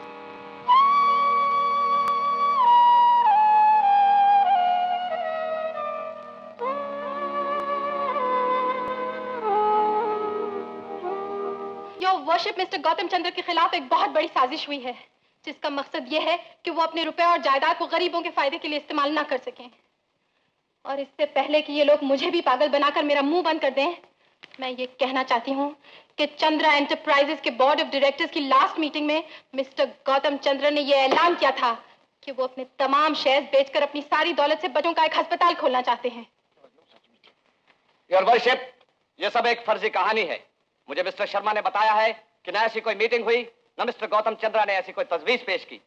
मुझे लगता है कि शायद मिस्टर गौतम चंद्रा के बीमार दिमाग ने कोई सपना देखा है। पागलपन इसी को कहते हैं जब इंसान सच को झूठ और झूठ को सच समझने लगता है। मिस प्रेमचंद, आप बहुत बड़ा इल्जाम लगा रही है। आपके पास इसका कोई सबूत है कि ऐसी मीटिंग हुई थी और उसमें मिस्टर गौतम चंद्र ने ऐसी कोई तजवीज पेश की थी? योर वर्शिप, सबूत पेश करने के लिए मुझे वक्त चाहिए।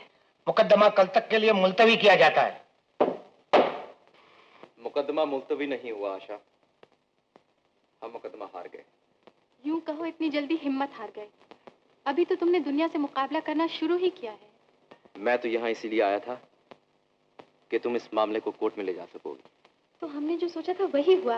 मुकदमा अदालत में आ गया। कितने ही लोगों ने तुम्हारे हक में गवाही दी, सोहन ने, भीखू ने, यहाँ तक कि माया ने। मैं उन सब का आभारी हूँ, मगर भरी अदालत में मेरी माँ का कितना अपमान हुआ। उन्हें पागल कहकर वहां से निकाल दिया गया। आशा, तुमने पूरी कोशिश कर ली, अब मुझे मेरे हाल में छोड़ दो। शायद मैं सचमुच ही दीवाना हूं। मुमकिन है ये बोर्ड मीटिंग भी सिर्फ मेरे पागल दिमाग में हुई हो। नहीं गौतम, तुम पागल बिल्कुल नहीं हो। ये सब उन लोगों की साजिश है। उस मीटिंग का जरूर कोई रिकॉर्ड होगा। मीटिंग हुई होगी तो रिकॉर्ड भी जरूर होगा। हर मीटिंग का पूरा हाल नीले रंग की मिनट्स बुक में लिखा होता है, मगर कंपनी के ऐसे सब जरूरी कागज मिस्टर शर्मा के कमरे में बंद रहते हैं। ये बताओ, वो सोहन जो तुम्हारे साथ जेल में था, क्या जुर्म किया था उसने? सोहन ने किसी बैंक के सेफ का ताला तोड़ा था।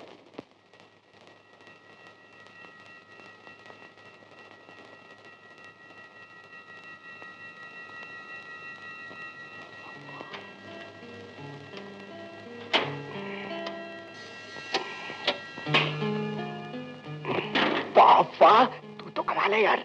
उनका पुराना धंधा है भीखू। यार भीखू, अपन तो सेठ भाई से कसम खाया था कि ये काम कभी नहीं करेगा। अरे ये काम भी तो हम सेठ भाई के लिए कर रहे हैं। तू खोल। बोलता है।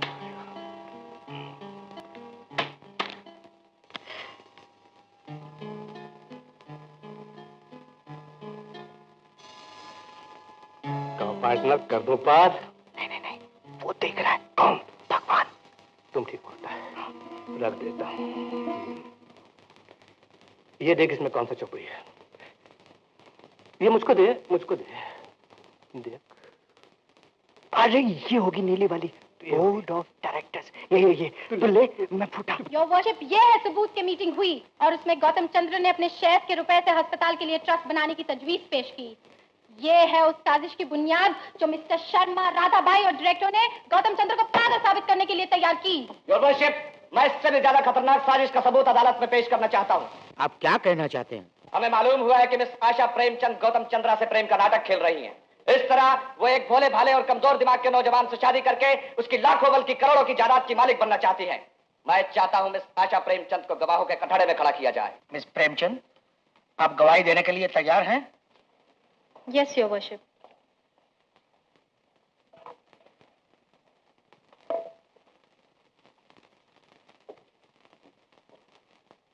मिस प्रेमचंद, आप ये कहती हैं कि आप मिस्टर गौतम चंद्रा से मोहब्बत करती हैं?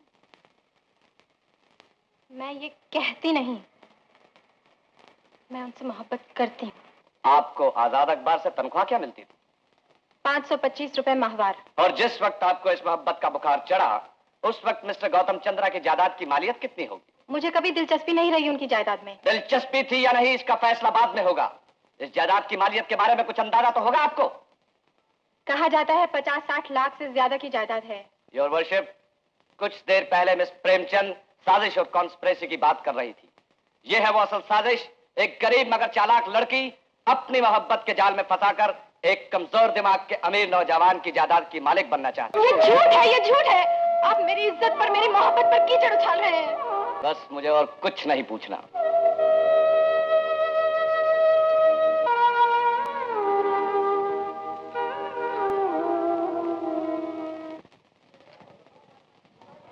मिस्टर गौतम चंद्र, आपको कुछ कहना है? गौतम भैया, दीदी, उसने मेरी टांगों का प्लास्टर उतार दिया है। देखो अब मैं चल सकता हूँ। Order, order. ये कौन बच्चा है? इसको कोर्ट से बाहर ले जाओ। जनाबे आला, इस बच्चे को कुछ मत कहिए। इसी बेचारे की टांगे मेरी मोटर से कुचली गई थी। इसी की वजह से मेरी जिंदगी में परिवर्तन आया। और आज अगर मैं कुछ कहने की इजाजत चाहता हूं तो सिर्फ इसके कारण। इजाजत।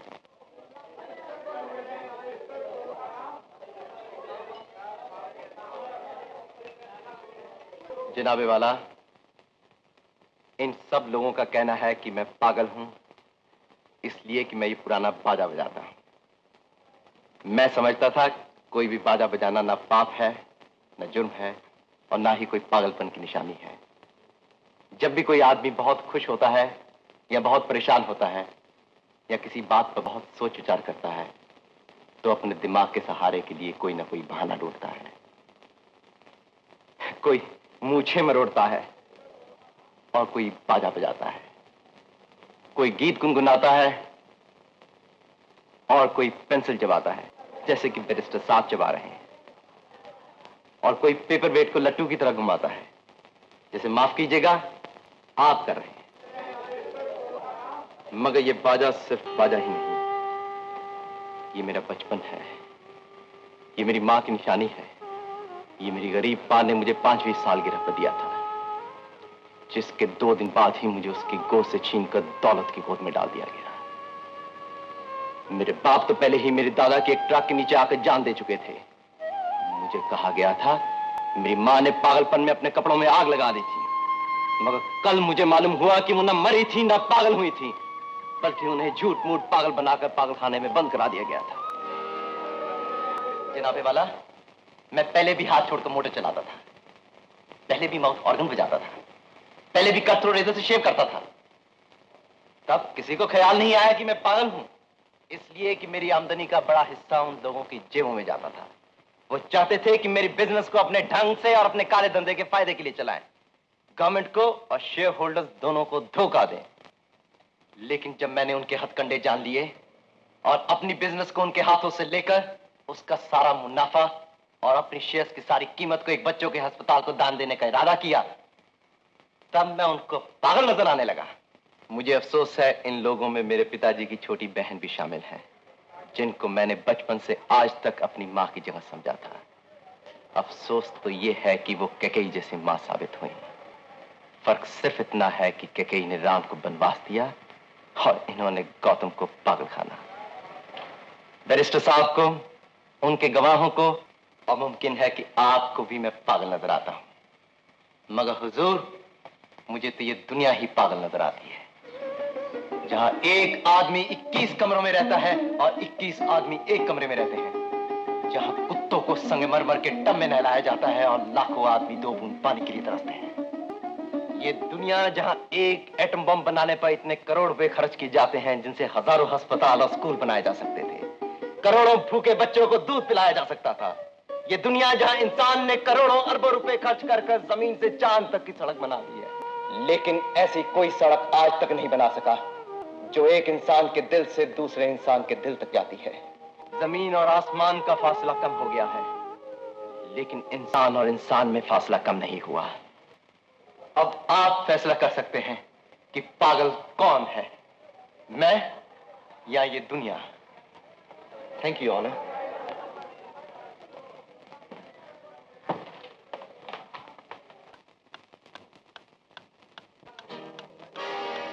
इस अदालत में जो गवाहियां हुई है और जो बयान दिए गए हैं, उन सब पर सोच विचार करने के बाद इस अदालत का फैसला है कि मिस्टर गौतम चंद्र पागल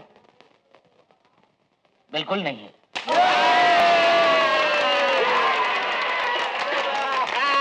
ऑनर, ऑनर, वो शायद इस पूरी अदालत में सबसे समझदार आदमी है। अगर कोई उनको पागल कहता है तो इस पागल दुनिया को कितने ही और ऐसे पागलों की जरूरत है। मिस्टर शर्मा, आप किधर जा रहे हैं? बैठ जाइए, अदालत अभी बर्खास्त नहीं हुई, फैसला अभी पूरा सुनाया नहीं गया। अदालत हुक्म देती है कि चंद्रा एंटरप्राइजेज के हिसाब किताब की पूरी जांच की जाए और मिस्टर शर्मा पर और राधाबाई पर झूठी गवाहियां पेश करने के लिए मुकदमा चलाया जाए।